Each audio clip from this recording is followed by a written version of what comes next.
Hello and welcome back to a brand new episode of the Pick a Side podcast. My name is Joel Moran and I'm here with Andrew Velez and Joel Dehls, and this is now episode 153.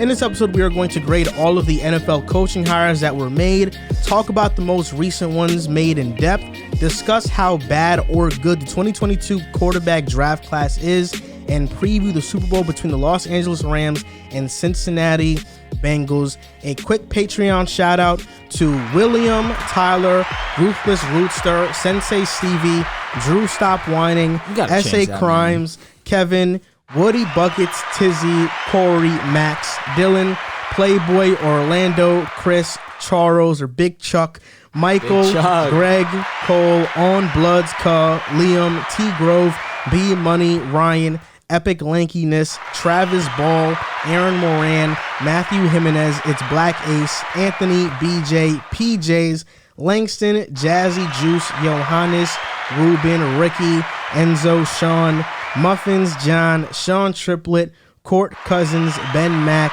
P. Dot, George, Hakari, Mateen, Dave Two Freedom, and Jay Aqua. Good old Jay Aqua. Let's get into it. PJs, who's on our Patreon, he supports us through Patreon. His name is Peter. He's from Australia. That Josh Giddey jersey right there, he sent it to us, and he sent us. He also sent us a letter. We are going to read it on the basketball episode that we're going to do Thursday, I believe. Is it Thursday? We're trying to, just because of the trade deadline. We have to work that out. But we're going to read it because basketball stuff, basketball episode, and also he mentioned Riv in the letter about him wearing the Josh It's only jersey. right. It's only right. It is only right, but thank you so much, man. I saw the price. When we saw the price of how much he spent to get that package over here, it's from Australia. Expensive. He's a legend for that. You kidding me? God bless him. It's so awesome that we're in this position that people are sending us so tough. Oh my, it's very humbling, things, man. It is. Do we have a PO box? Nah, I think he just sent it to a crib.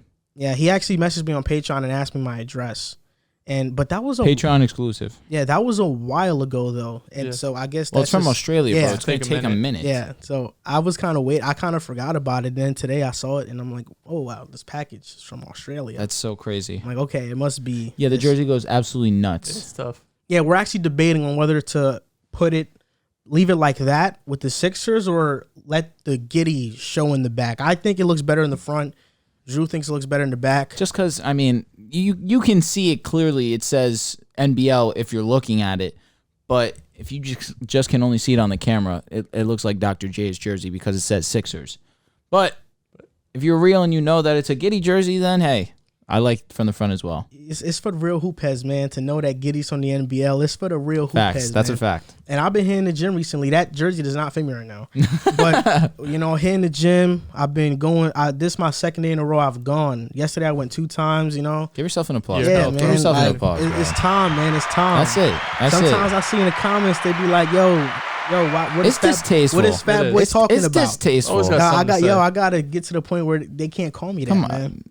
It's disgusting. It doesn't even bother me, but it's just funny, like seeing it. Like sometimes comments, like there'll be backhanded compliments. Of course. Like I went to a game and there was like, "Damn, Fat Boy, you was at every game," and I'm like, bro, like this is such a backhanded compliment. Yeah. I'm such a genuinely nice individual. I see things like that. People are fat. Rub me the wrong way. No, people are fat. I will be honest though. Like I don't judge anybody that is fat, but. Me, from a personal perspective, at least for me, I am not willingly choosing to be fat. Like it just kind of happens. Some people really embrace that though. No, they do. Shout out to them. That being said, when I was younger, I used to be a little hefty. So was I. So I've always, I was for sure. A little more than hefty. Sorry. You say he's a genuine nice person. He's laughing at me for being overweight. Listen, bro, you're one of my best friends. I seen the glow up. I was there. All right, they weren't there. I was there, but I'm sensitive to things like that because obviously I've been in those shoes and I appreciate the grind. Yeah, it's hard work, but it is. You got to get it done somehow. For me, because when I was younger, I was overweight. I'm overweight now, but when I was younger, I was overweight. And I lost a ton of weight. Like in high school, I was very skinny. Like I played on the basketball team. Like you can't play basketball if you're fat. So especially short and fat. So I lost a bunch of weight. So right now, what makes me feel better is that I know that I've done it before. So when you've done something before, automatically in your brain, you're like, okay, you can do it again. It's just about being committed. And now I feel like I finally set the time out to like, okay, this is when I go, this is when I do this. And were you going to the gym when you first lost the weight, or was it just like from like when you're younger? Sometimes you could just come and go. It was just going to the gym, but playing basketball though. Yeah, like I would play basketball literally once school ended at like 2 o'clock to 3. I would go to the Y and I would play basketball for like 8 hours. Yeah. Like I wouldn't leave until 10, and I was eating junk food still. Like, so you probably burning like 3,000 calories. Like the YMCA across the street from the on Hackensack. The YMCA across the street from it is a McDonald's. Yeah, McDonald's. I was getting McChickens after I was working out. Snack wraps. Man, they gotta bring those back. Man. R.I.P. They're actually back in Canada. You told me why they took them off the menu, right? It's because it takes too long to make, and it holds up the line. Yeah. McDonald's, man, what's wrong with them? But yeah, so like when I stopped playing basketball, my eating habits stayed the same, but I stopped working out to the level that I was. Yeah. So naturally, like it just starts adding up and adding up. It catches up to you. Yeah. I'm just trying to get good at basketball again, bro. Like LA has that, right? Yeah, they do. Like I miss playing basketball so much, and not playing basketball at the level that I did. I know what you mean. Because I used to play basketball, and people used to be like, "Yo, bro, if you hit your growth spurt, you're gonna be nice." They was like, you're gonna be a problem if you hit your growth spurt, man. And in my head, I'm like, man, just give me the 5'10", man. Yeah. Like, 5'10", like I'll be Isaiah Thomas, man. Yo, but yeah. So like, I was always really fast, and that was like my thing. I was really fast, but when I gained weight, like now, I could shoot, but I can't defend. I can't take it to the basket. Like, literally, 80% of my game is gone right now. Like, I can only spot up and shoot, and my shot is very inconsistent. So, you know, I'm just kind of useless on the court right now. That's all right, man. Get back at it. Yeah. Just about being consistent. Yeah, once you get that first few weeks in the gym, it's like butter. The hardest day, number 2. The hardest day in the gym is the second day. First day is easy to go in. Getting back that second day is definitely the toughest. Yeah, bro. I woke up today. Felt crazy, my arms, yeah, bro. Like, I swear, I laid my elbow down on the bed. I'm like, ooh, it's hurting. And no, that's how it is. What you hit today? Back. Okay. Yesterday was arms, and I went back to do cardio, and today was back.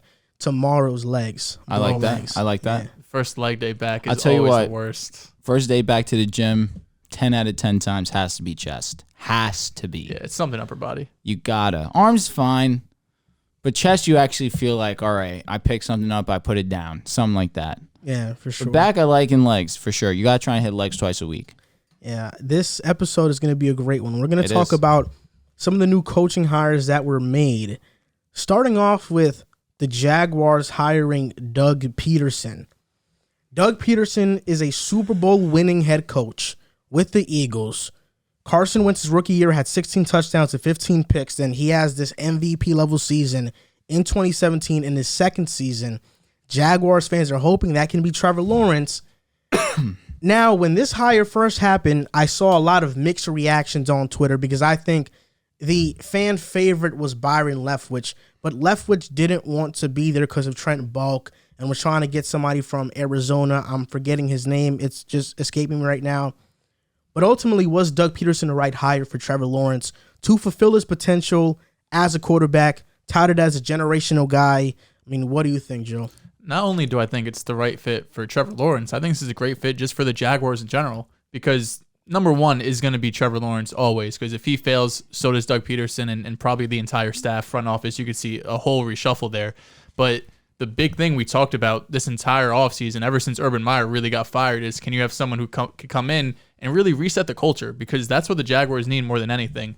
And Dable was probably my favorite candidate coming out, but I think Pederson is probably the perfect fit for the Jaguars. You know, he's someone who played in the NFL for 14 years. He played in Europe too. He backed up Dan Marino and Brett Favre. He's been in 100 different locker rooms, so he knows all the different personalities. He has head coaching experience in Philly as well, so he's used to having control and being the head coach. And I think that goes a long way. And I even though I did like Leftwich as a candidate, I do understand why they want to go with someone who has head coaching experience and someone who has connection with quarterbacks too. You mentioned it. Multiple great seasons with Carson Wentz after kind of an up and down rookie year. His 2017 season was the MVP candidate, but even 2018, when he did miss some time, he was really good, completing about 70% of his passes, 21-7 touchdown to interception ratio. He was averaging 280 yards a game. 2019, another great season. And then we know 2020 kind of, went off the rails a little bit, but even still, once he, managed his way through the Carson Wentz and Jalen Hurts scenario, even Hurts played well down the stretch in those final 4 games too. And there are some rumors out there that his relationship with Wentz wasn't the great, and I know that could be something that some Jaguars fans are worried about, but in March of last season, after he got fired, he came out and he said, I don't think there's any bad blood between Wentz and I. He said he respected him. He complimented his leadership style as well. So I think that a lot of that is just nonsense, and we kind of think of Pederson in his last year of like, it all went up in flames. The last game against Washington where he sat Hurts for, I can't remember, the third string quarterback. And there's just all this nonsense going on. And the front office was getting involved in like play calling and game management. So it kind of left a bad taste in everyone's mouth. But I think Doug Pederson's a perfect fit for Jacksonville. I don't mind the hiring. I don't mind it because, again, like Joel said perfectly, it's all about developing Trevor Lawrence. This is supposed to be a generational talent in Trevor Lawrence, number 1 overall pick, the highest recruited football player in the history of the game. You want him to live up to the potential that everyone saw in him before he even took a snap in the NFL. So you bring in a guy who has great experience with working with the quarterback for years now, was a quarterback coach way back when, became a head coach. And I understand the signing because, like Joel said, and I agree fully, you want to put this guy in a position where, at the minimum, he's developing in the correct direction. And at least you're putting someone in place to do that. You're getting a guy who has a history of bringing a team to a Super Bowl, delivering a championship to a city that has never seen a Super Bowl. Now, kind of never was able to reach that level of success again after that one season. But the 2019 season where Carson Wentz basically put the Eagles on his back, you have to give credit to Doug Pederson there too, because as great as Wentz was, and I will give a good portion of the credit to Wentz for doing that, given the fact that he had barely any weapons to throw the football to outside of Zach Ertz, I will 100% give some credit to Doug Pederson to put up a scheme, to draw up a scheme where Carson Wentz is able to have success. That's credit to Doug Pederson. So putting Trevor in a situation that he can succeed in is the most important thing. After this past season where Trevor Lawrence was play after play after play, put in a position to fail, it's tough for me, as if I'm the owner of the Jags or head office of the Jags, to see this every week and not want to address it. So at least they're putting in a guy in place to benefit Trevor Lawrence, and that's a great idea. Now, the reason why I'm skeptical is because Doug Pederson isn't the most people-friendly individual. Maybe it's just what he delivers to the media. Maybe that's just what we see outside. But I have worries that there's going to be chemistry issues within the locker room. And we already have seen a dysfunction within the Jaguars already with Urban Meyer. And you would hate for it to be a repeat offense with Doug Pederson. But the main thing is keeping Trevor Lawrence happy and developing him. And I think that that's what will happen. I think how the entire situation in Philadelphia ended was a bit weird. It was one of the more stranger situations that have ever happened in the NFL. Doug Pederson was tasked with keeping together a locker room that had already broken apart internally. You had one side on the Wentz wagon, you had one side on the Foles wagon. I can't think of another scenario where a team wins a Super Bowl with a backup quarterback when their starter led them to 13 wins that year. Doug Pederson, what he did with Nick Foles, and Nick Foles playing at a borderline elite level in the playoffs, I mean, not even borderline, he was elite. He outdueled Brady in the Super Bowl. Nobody could have predicted that. And Jaguars fans know firsthand that Nick Foles isn't very good because they signed him to a huge contract, due in part to that Super Bowl run. After Foles brought the Eagles to win the championship, and that's the first championship in NFL history, Carson Wentz gets signed to a gigantic extension. The Eagles basically said, Wentz is our guy, Foles is not. And the locker room was like, how? I mean, this guy just won us a championship. And Doug Pederson had to deal with that. And he had to deal with Carson Wentz's confidence going up and down. He did have good seasons after that, but he never performed. He never played in the playoffs for the Eagles. He played one game and wasn't even an entire first quarter. Got concussed and was out. And then Josh McCown had to step in. So I feel like Doug Pederson gets some kind of leeway there. And then just last season there, Wentz just falls off a cliff. And Jalen Hurts is the one that people want to see. And he didn't handle that situation the best. Well, the Jacksonville, there is no doubt who the quarterback is. Sure. There is no split on any guy that's calling the plays that is manning the offense. Because of that, I think this situation will work out better than Philly. Jacksonville is in a very good position. And I understand right now they don't have a standout receiver. But in Doug Pederson's tenure with the Eagles, they didn't have either. I mean, when they won the championship, Alshon Jeffrey, Torrey Smith, Nelson Aguilar, none of them had over 900 yards receiving that year. None of them. Zach Ertz was their leading receiver. The Jaguars don't have a great tight end, so they have to address that. But I think with a core of Marvin Jones and Shenault and Chark, if he comes back the same that he was before, Doug Pederson can work with this core. And we might even see a breakout year from Dan Arnold. You know, he's a guy that's a pass catcher. I like that. I like that. When he gets some volume, he can produce. You don't know. So you don't know. I think Doug Pederson does a really good job at scheming up the tight ends for sure.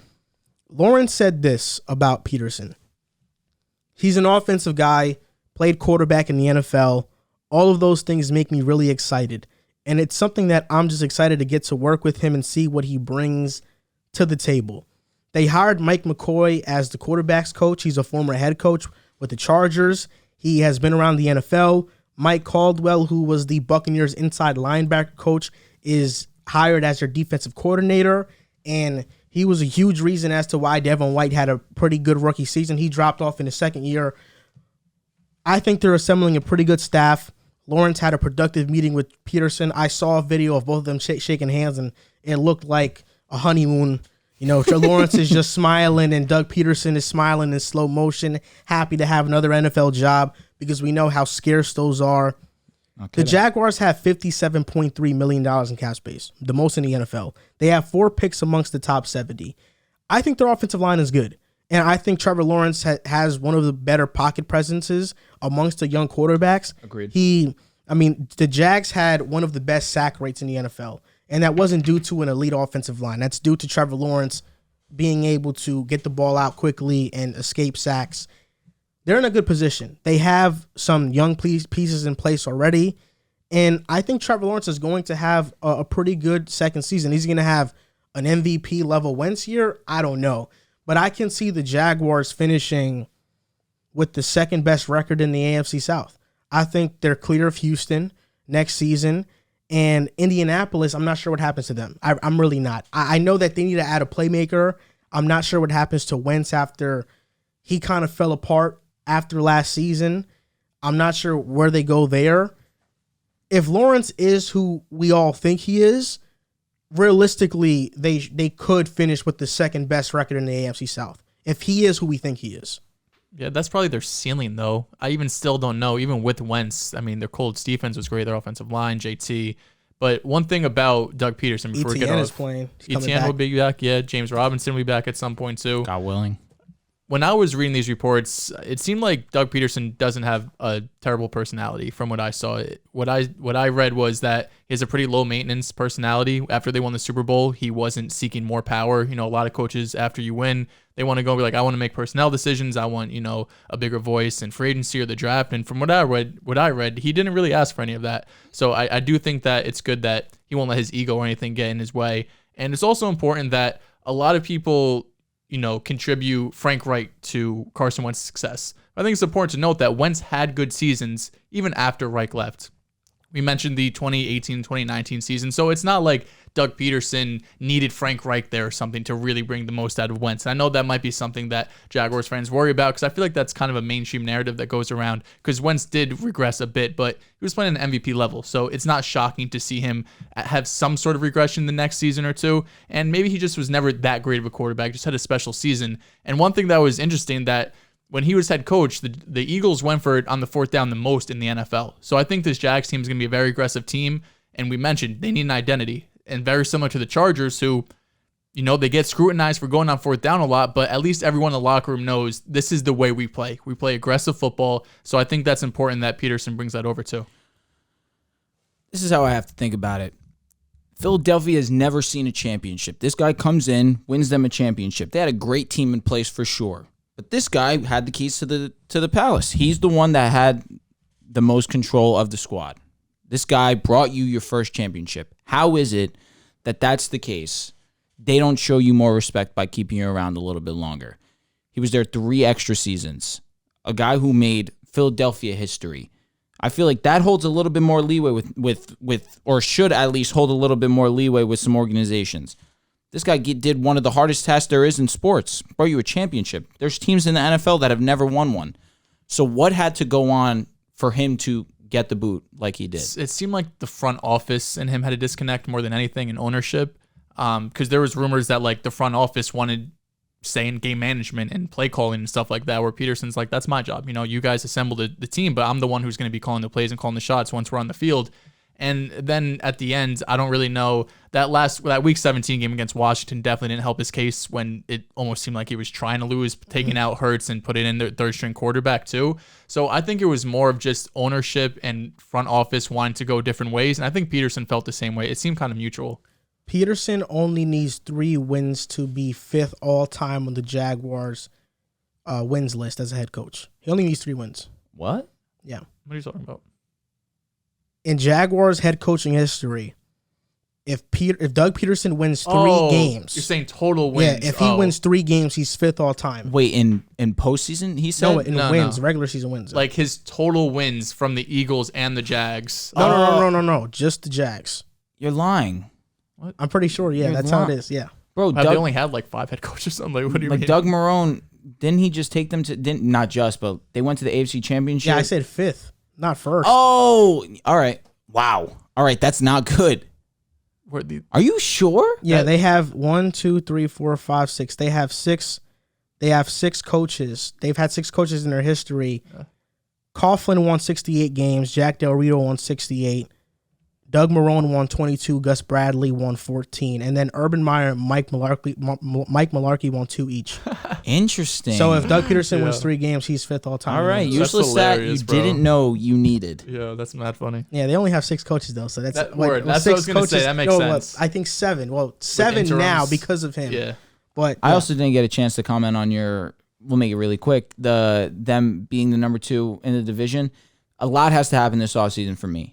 They have, but they're set up to. I think they have. They are. Like, look. I mean, you look at the corner. The Colts have been a model of consistency for a few years now. I understand, but ultimately, if you have a star quarterback, it overshadows a lot of deficiencies.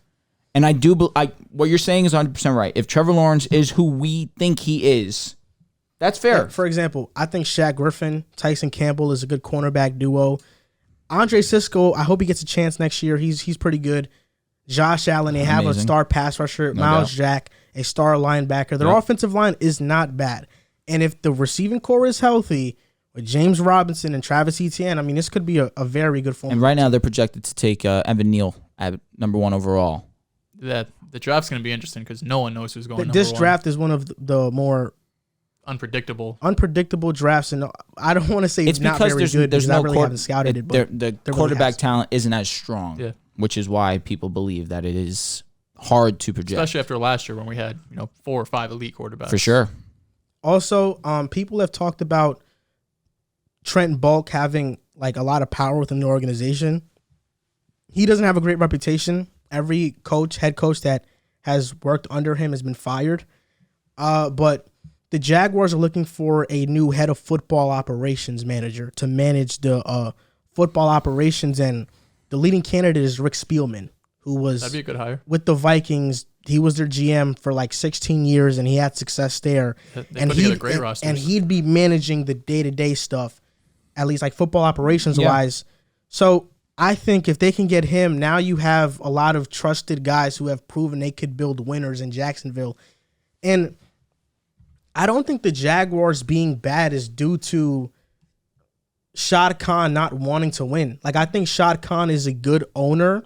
I think he wants to win. Just look at his son. Like, his son built a wrestling promotion that rivals WWE now in AEW and Tony Khan. And he's very passionate about his thing. I think Shad Khan really wants to win. He wants Jacksonville to be a great franchise. Unfortunately, he's just made some bad moves, but I don't think it's a lack of him trying. I think he just probably doesn't know what's going on, but it's not a lack of him trying. Like, I think Dan Snyder, it's because he just doesn't care. Dan Snyder's just a bad person. I think Shad Khan cares. He just hasn't got it right. Yeah, he does. So once the Jaguars get it right, I think they'll start trending in the right direction. It'll be like a snowball effect. The Minnesota Vikings. Your guys. That's my team, man. And that's your state, man. Yeah, that is my state. I got to go there for sure. Kevin O'Connell, he is not their head coach yet, but after the Super Bowl, it is likely he's going to sign with the Vikings. He just wants to focus on his game. That's why it's not officially official. But how much different will the Vikings offense look with Kevin O'Connell? He's coming from Sean McVay's coaching tree. We know coaches like this have worked out in the past. Zach Taylor, Brandon Staley in his first season with the Chargers goes 9-8. And now you have Kevin O'Connell, who's going to the Vikings. They already have the personnel in place. They have the quarterback in place. How do they look? I mean, what are your expectations? I love the young hiring. I love that moving into this new era of football where we're seeing a plethora of young coaches bringing in a new dynamic to football teams. And this is a guy who has been working with Sean McVay, who's one of the more brilliant offensive minds in the league. And now you're bringing that to this Vikings team that has Jettas, Adam Thielen, Dalvin Cook, who is one of the most exciting running backs in the league. And I'm assuming Kirk Cousins as their quarterback, at least right now where we stand in February 2022. Kirk Cousins is going to be the quarterback of the team. I do believe he will be the quarterback of this team unless something insane happens that a quarterback wants to be traded, i.e. Kyler Murray. But I doubt it that they would do that. No way, no how. That being said, I like it. I just think they need to address a little bit of their offensive line. They did a little bit of that, bringing in Carousel, and that was a good move, and that's a great piece to protecting Kirk Cousins because I believe the run blocking is really good, but their passing game is what brings them their most success, where you have Jettas and Thielen. These are two of the best wide receivers in the league, at least one of the better duos in the league. Jettas being a top 5 receiver at the minimum. I like where the Vikings are going. You had an old school type of guy with your last head coach. I'm blanking on his name right now. Mike Zimmer, thank you so much. And he's one of those guys that really wasn't a player's coach, was really more just oriented and so fixated on just the game and winning as itself. But there's more that comes with coaching than just football and the game. You really have to build a chemistry with these guys. You want them to be 100% in on what you're trying to do.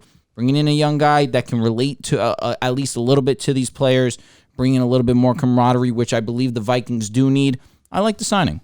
Yeah, I like it as well. He's another player another coach who was drafted in the NFL. He's a 3rd-round pick by the Patriots, and he really rose up the ranks quick. He played from 2008 to 2012, I want to say, took a few years off, but then came into coaching just in 2015. So a very quick rise coming from 2015, just being an assistant on staff, to a head coach in 2022. So it's obvious he's a very smart guy and someone who could relate not only to players, but to other coaches, executives, because you don't rise up the ranks just by being smart. You're going to have good relationships with everybody in the building.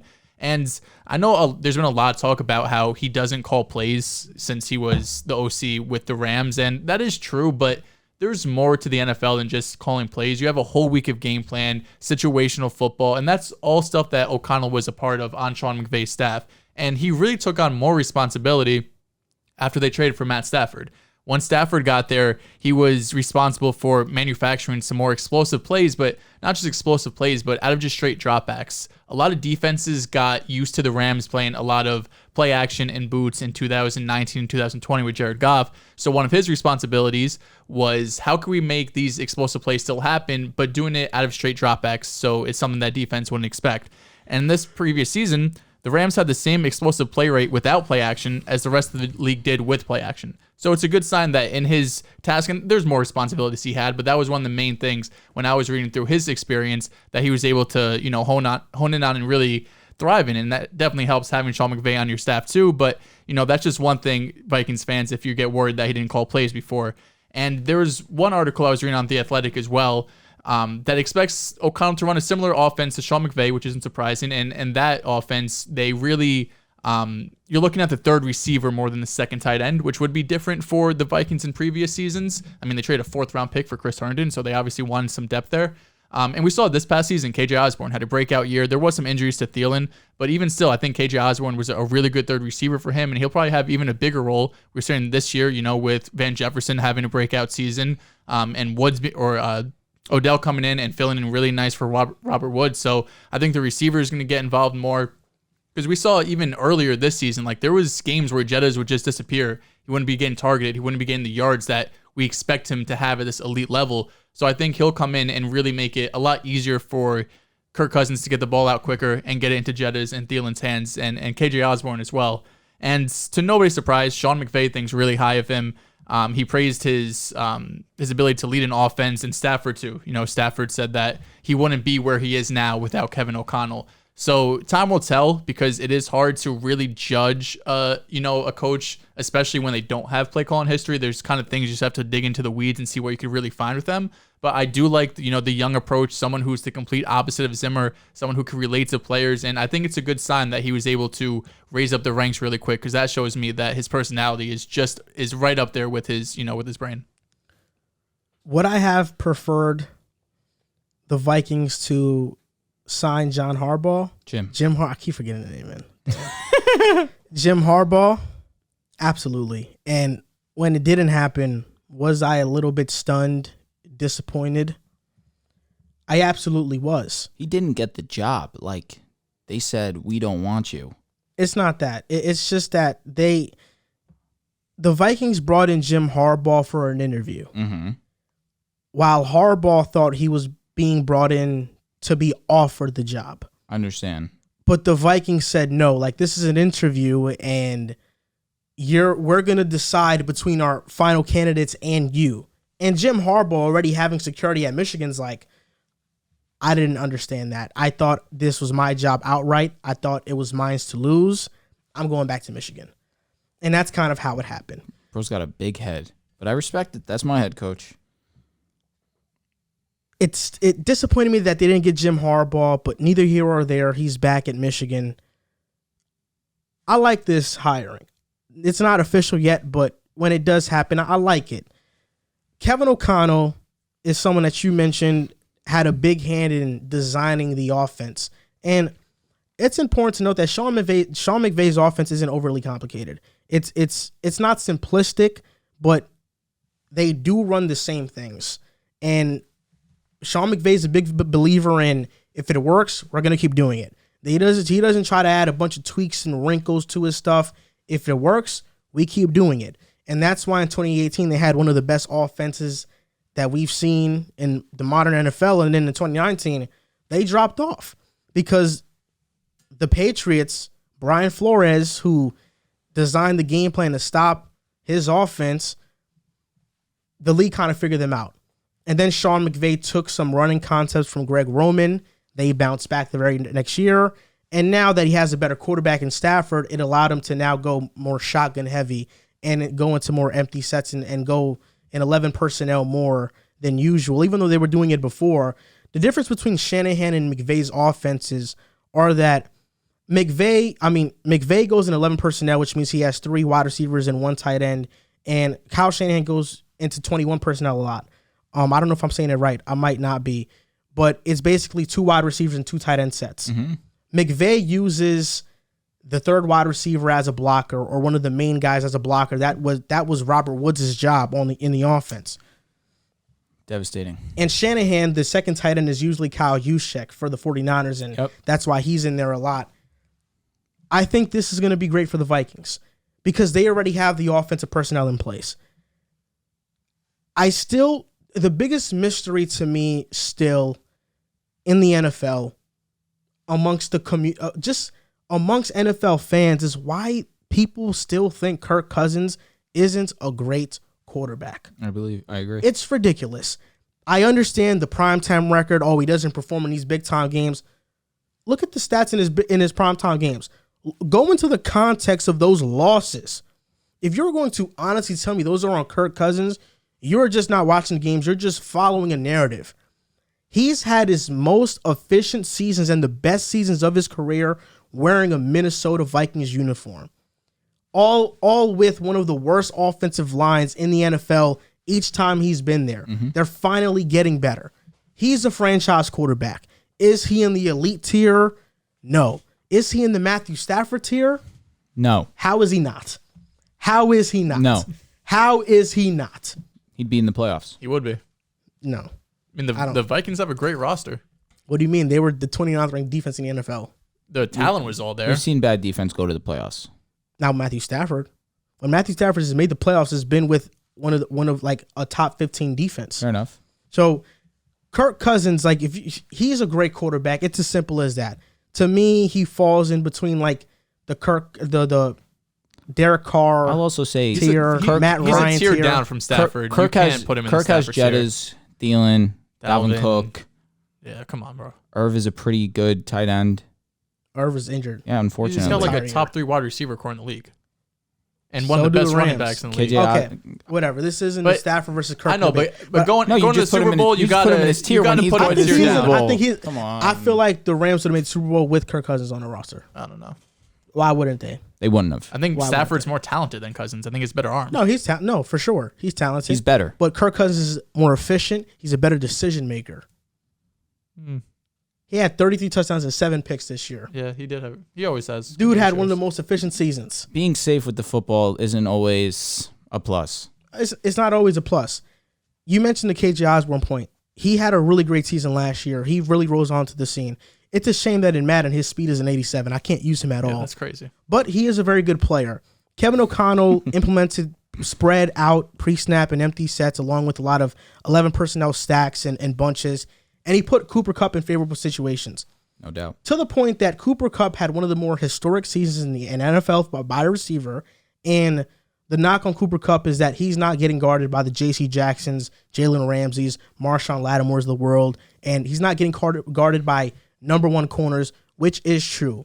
But the fact that you can scheme up your best wide receiver to not having to be guarded by these guys is, to me, a genius tactic. That's a good thing. Why? If I'm a Vikings fan, I don't want Justin Jefferson to go up against Ramsey every single play. I don't know.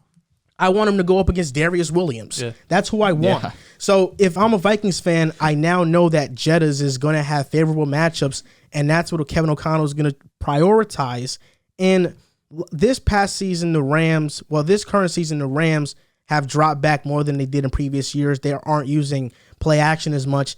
And this year, Kirk Cousins, the Vikings as a whole, their team, their concepts, they ran play action less than in previous years before. So Kirk Cousins was dropping back. I feel like this is a perfect fit. Justin Jefferson last season had 7 games with under 10 targets. Cooper Kupp had 4.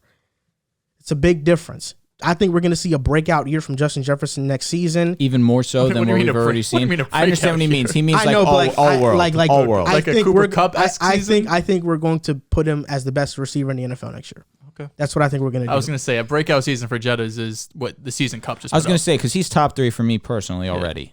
Me too. What sold me on Kevin O'Connell the most, though, is that he conveyed a firm belief in Kirk Cousins. Mm-hmm. And I love that because Kirk is my captain. And as somebody who's on a ship, I want this new sailor. He's coming in. He's a sailor. He's going to be manning the wheel as well. I want my sailor to have respect for the current captain. And that's Captain Kirk. That's Crunch Time Kirk. And this season... Crunch Time Kirk. This season, A lot of the narratives on Kirk Cousins are unfair, and man, all it takes, we just saw it with Stafford. All it takes is 1 year for the narratives to wash away. It just took 1 year with Stafford. But the narrative for Stafford was different because he was on abysmal Lions teams. These Vikings teams Washington have been competitive at the very least. Their defenses haven't been. Their And team at least in the general, last 2 years. They've had rosters, though, and defenses in previous And years that RG3 were took great. that team to the playoffs. So And he it's beat not, the Saints in the playoffs. Yeah, but that's what I'm saying. We don't have the same. Like, I think Cousins is a good quarterback, but Right. I think I'm not ready He's to a put captain. him great. He's a captain, bro. Sick. So He's Zach captain. Wilson. He's a captain. Zach Wilson's captain No, too. I'm saying, but he's Captain Kirk. Is Kirk his nickname? Yes, question, his nickname. Yes, question, Captain is Kirk. a top 10 quarterback? Can you be great and not be a top 10 quarterback? Yes. Okay. Derek Carr's not Okay. top 10. He's great. They're both right on the outside. They're in the same You know what? tier. This is actually a pretty hot take, but whatever. I'm going to say it. Kirk Cousins is just as good as Dak Prescott, and he might be even better. We have this huge fascination with Dak Prescott because he's a likable guy. He has a ton of charisma. He's the quarterback for the Dallas Cowboys. But when you look at the production they both give out, they are similar quarterbacks. If the Cowboys had Kirk Cousins on their team, what's the drop-off? If there is any. It's not significant. I think Dak's better, but I don't think it's a huge gap. I feel like Kirk is just as good as Dak. And if you compare their stats in the last 3 seasons, Kirk's numbers are better than Dak's. Even if you remove that year where Dak got injured, just his last 3 full seasons, Kirk has been better than Dak Prescott. And outside of that 1 year in 2019 where Dallas's defense wasn't good, Dak has had the offensive line. He has had the weapons. He has had the defense. Kirk Cousins has been behind one of the worst offensive lines in football. Dak had a higher completion percentage than him, had more yards, had more touchdowns. This had year? 3, yeah. What's his yards? What's their both? He had both 40. yards? He had 4,400. Kirk had 4,200. He had a higher completion percentage. Kirk missed the game because COVID. Maybe. The game versus Green Bay where Sean Mannion started. Now, question: is he throwing for 4 touchdowns? Because that's what it would take to pass Dak in touchdowns. I don't think he's throwing for 4 touchdowns. He might throw for over 200 yards, but that Green Bay defense was elite in the regular season. What's the pass? No, they weren't elite. We have to stop saying that. In the regular season. I've let in the regular you slide season. with that. In the regular season. They were ranked 13th, I believe. In the pass?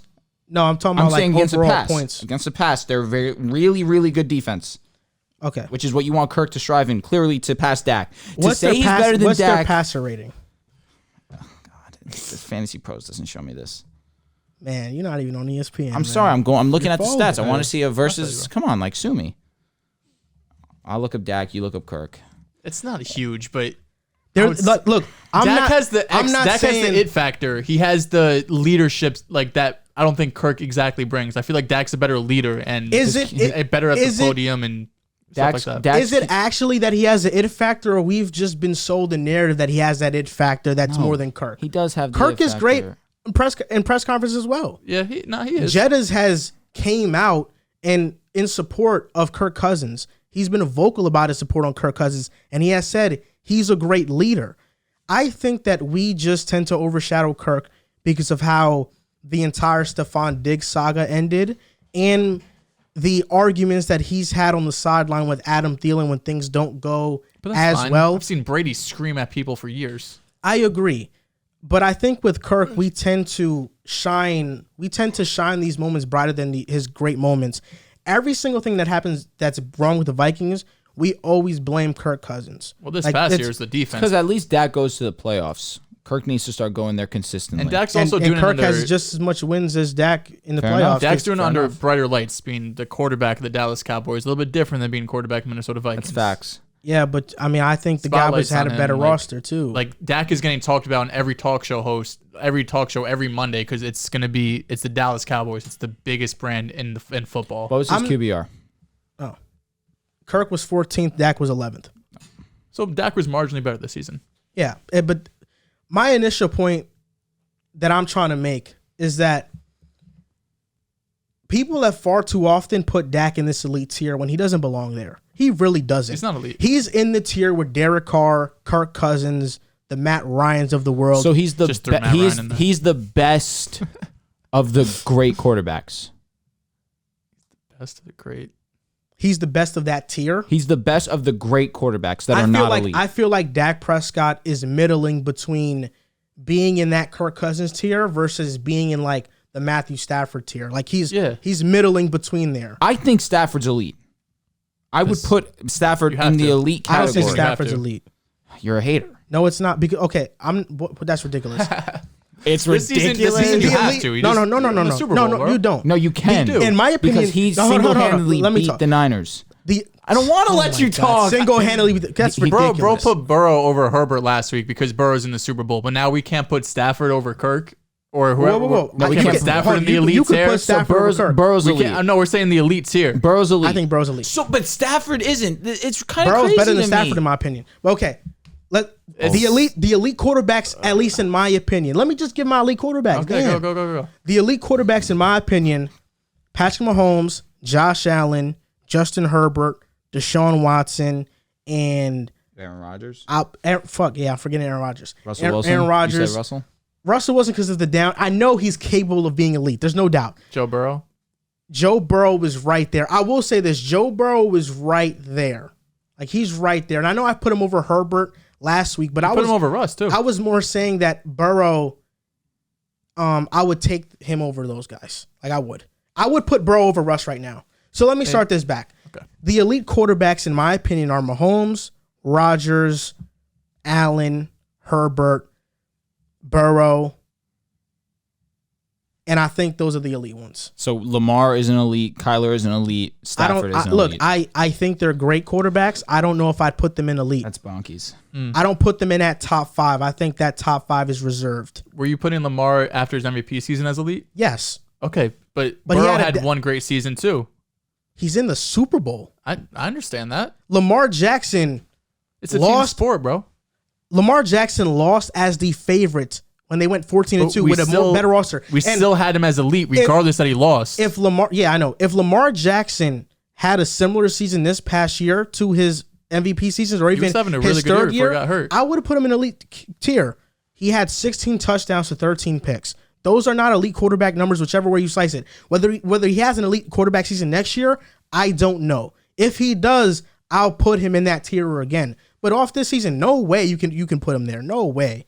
I don't think so. People were killing us in the comments because we didn't mention Lamar in our young QB TikTok. It's ridiculous. It's ridiculous. I don't have Lamar as a top 5 quarterback right now, but I just don't think if Lamar was elite after his MVP season and now like all of a sudden he's off, I don't know if like one season of Burrow's. So the tiers, those are the elite ones. The great quarterbacks is Russ, Lamar Jackson, Kyler Murray, Matthew Stafford, and then Derek Carr. You're not throwing him in that category? I am not.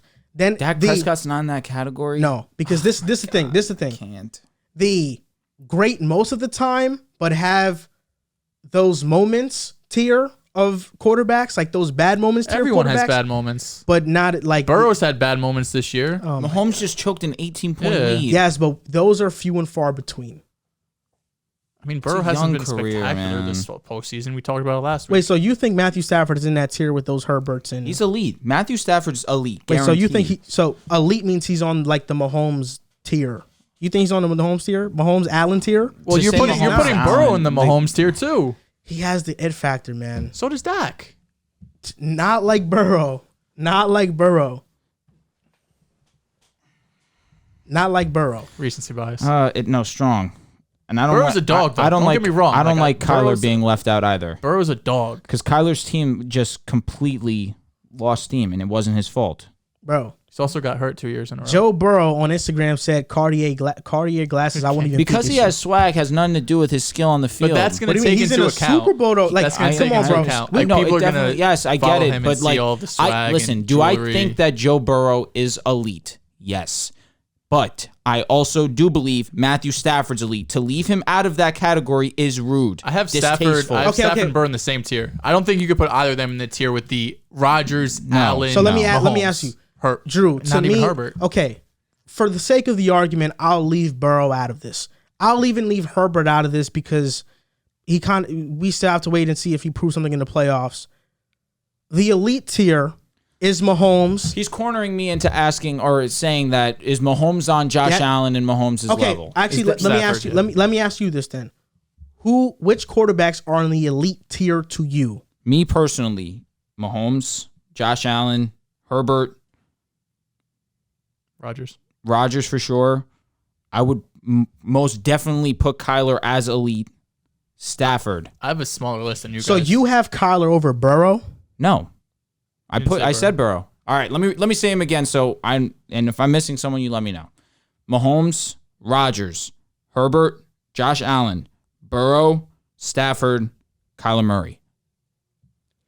I personally just don't think Stafford belongs in that elite tier. I think you guys have really large elite tiers. I think there's a gap between Mahomes, Allen, Rodgers, and then that next tier of Burrows, Herbert, Stafford. They were calling Joe Flacco elite. Hold on. Elite. Come on. We're talking top 3-5 quarter. I'm talking more top. Who's the top 3 to 5 guys? We know anybody that said that was ridiculous. Yes, it is nuts. But there's a lot of quarterback talent in the league. There is, but I think those three separate themselves: Allen, Mahomes, and Rodgers. They're on a different level than Herbert. Is that necessarily Stafford. True? Josh Allen is on a different level than Matthew Stafford. Yeah. Okay, yes, I understand, but is there a significant drop-off from those three guys and Herbie? Is there a significant drop-off from those guys and Burrow? There's a drop-off. Is it significant? No, because Herbert has all the talent in the world. Is there a significant drop-off from those guys and Staffy? No. Yes. No. Yes. You can't say that after year one he moves from Detroit to the Rams and his team's in the Super Bowl. Bro. And if that was the case, listen, Rodgers is elite, yes. I'm not saying that Rodgers isn't elite. He shouldn't have beat the Niners? He should have. For sure. Special teams lost the game. Bro. He put up 10 points. No, they did nothing. Inexcusable. I have a smaller elite tier than you. Let me hear your elite tier. My elite tier. My elite tier is 3 players. It's Allen, Mahomes, and Rodgers. Because there's a drop off. It's not significant, but Deshaun's elite. Deshaun's elite also. We have to say that, but he's not playing football. Yes, Herbert next season could 100% be in there and be number 4 and be right there with those guys. But right now, there's a drop off between those top 3 and the rest of the league. I actually agree with what you're saying. The next tier for me would be Burrow, Herbert. I can't put Stafford there. That just makes Stafford's no sense. Stafford's in that tier. I can't put But Stafford why? there. Stafford's in that Explain it to tier. me why. No, I need to logic. I'll explain this to you first. The argument that you're using that Stafford went to this Rams team and brought them to the Super Bowl in his first year. I'll use actual facts. The reason, his arm is elite. Yeah. His throw power is elite. The reason why what more do I want from a quarterback? Okay, listen. The reason why I don't value that argument is because we saw Sean McVay make the Super Bowl with Jared Goff. And he scored 3 points. Hold up. But that was an amazing performance by Brian Flores and his defense. Let's give him some credit. It's New England. This is what I'm going to say to that. We already knew the Rams roster was stacked. They just needed a marginal upgrade at quarterback to make it to this point. They went a huge. He's been their best player. No, Aaron Donald's been their best player. Aaron Donald only instilled his real dominance in that game the last 3 drives. Aaron Donald is their best player. Donald's their best He's player. their best player, He's the but best player in the NFL. Who's been playing like their best player in this postseason? Aaron Donald. No, Stafford's been their best player. He's 300 yards and at least 2 Who touchdowns won them the every game against the Bucks? Any other answer outside of Matthew Stafford's wildly incorrect. He had the game-winning drive. Did that defense not hold the Bucks in the entire first half and shut them out? In the first half, Stafford had an unbelievable first half. Stafford overcame 4 fumbles against the Niners. Stafford 3 drives in a row, putting points on the board. Game-winning drive. I can't deny that Matthew Stafford has been great. He's been their best player. This is the argument we can make also for the 49ers. They made the NFC Championship with Jimmy Garoppolo. Jimmy wasn't their best player. Matthew Stafford's been their clear-cut best player. I understand that. If you just give Kyle Shanahan Kirk Cousins, he makes the Super Bowl. He just needs that quarterback. So it's not like Stafford went to. It's not like Stafford did Brady not play bad in the NFC Championship game. I don't believe so. He had 4 or 5 plays that could have been interceptions. At the very end of the game, no doubt. He played in the bad. last 3 drives specifically. The last drive was abysmal. Because the pressure was crazy. Aaron Donald instilled his will. Von Miller instilled his will. Leonard Floyd, and they were that's what happens dominant. when the defense knows you have to pass. For sure, but he was passing basically the entire game. He had a really solid game until the fourth quarter. Garoppolo did not play well, bro. He did not have a bad. He in didn't the fourth play well. quarter. He was I don't bad. think He was in the bad fourth overall. Bro, I could send you a thread that has 5 plays that could have been interceptions. I believe you, and I would believe you. 5 turnover-worthy plays is crazy. It was at the end of the game, and the pressure was a lot. The But pressure it was just really not that the last moment. drive. That last drive was where he stood out and looked just completely lost as a quarterback. Yes, but how much time did he have in the pocket? Almost none. Almost none. Again, I don't believe in the grand scheme of things of the NFC game. Yes, Garoppolo did not play a stellar game. Did he play? He had a bad fourth quarter. Look, no we doubt. are insanely off topic right now. We've been Literally. arguing about quarterbacks. Do you think Stafford's in that tier? I think so. And I'm whatever. I'm not gonna argue it. I just think that We did get off topic. Sorry. we've seen that the Rams are just a quarterback away from making it this far. Stafford was the missing piece, but I don't think he was the nucleus of it. Like, the team was already built for a quarterback to be slotted right in, and this was the expectation. What Stafford is doing is not surprising because Minimizing it. But this was the expectation. But you're minimizing what he's doing. Getting to a Super Bowl, even though it is the expectation, you still have to praise it. We're because every praising- team wants to go to the Super Bowl. I am praising it, but after they made the move for Von Miller, You said this is expected. It is expected. They were favorites, bro. But there's 10 teams or 7 They teams weren't who the are favorites expected to start go the to the season. Super Bowl. They were not. once they got Von Miller, we kind of were like, Who's okay. we? You fell off. You said it was the biggest mistake of your NFL career. Because I couldn't trust Stafford. And that's it. And this is why this argument right now, I just not buying any of it. Stafford, to me, does not belong in that tier with the Mahomes, Allen, Watson. He wins this Rodgers. Super Bowl. He's first ballot Hall of Famer. I'm on that note. How can you be a first ballot Hall of Famer and not be elite? He'll have all the It's numbers and the it's bowl. Eli that Manning. simple to me. He was elite at one point in time. You serious? At one point in time, Eli Manning wasn't elite. He had elite postseason runs. Yeah, was But he for ever a his top career, 3? he wasn't. Top He 5 was never a quarterback? top 5 quarterback in the NFL. That's the argument against Eli. Because Never. postseason's different. No, he never Because was. postseason, yes, he went on some crazy runs and obviously beat arguably the best team of all time in New England. But it is hard to say if he was ever a top 5 quarterback, even in his prime. He almost threw for 5,000 yards one season. You know, at that point, he was in a league with Brady, Peyton, Breeze, Big Ben, Phillip Rivers, You couldn't Aaron have argued Rodgers. that he was better than Phillip Rivers. Aaron Rodgers, I didn't even mention him. And this was 2011 that Aaron he Rodgers threw for 5,000 yards. Super Bowl year. Okay, so 2011. So the year that he won the Super Bowl, almost threw for 5,000 yards, he wasn't a top 5 quarterback? Wait, hold on. Hold on. I was saying maybe he had a year. Hold on. That year, 2011, Tom Brady, Peyton Manning. I think he might have been hurt that year, but whatever. Tom Brady, Peyton Manning, Aaron Rodgers, Ben Breeze. Roethlisberger, Breeze. That's 5 right there. Big Ben, you could argue that he was better than him. But he had a better year. Like, Yes, you could point out one year and Eli putting up better numbers, but I think if and you a were Super Bowl. yes, but I think if you were in the moments and we're picking quarterbacks, I think you're taking that list over Eli. My only point is Eli was elite at one point or another. Is that fair to say? Yes. That's 2011 season. Come on. We put Eli there because of his postseason runs. That's why. I'm not arguing with you that Matthew Stafford, if he wins, he's going to be in the Hall of Famer. I think he should be a Hall of Famer regardless. I think I agree. The Hall of Fame is just too predicated on winning because Matt Ryan might not get in, and even he has a Hall of Fame resume. Matt Ryan. It's just a fact. I think he's one of the more underappreciated quarterbacks in the sneaked him NFL. into that tier with Dak and everyone. I was like, oh, that was my a God. He is there.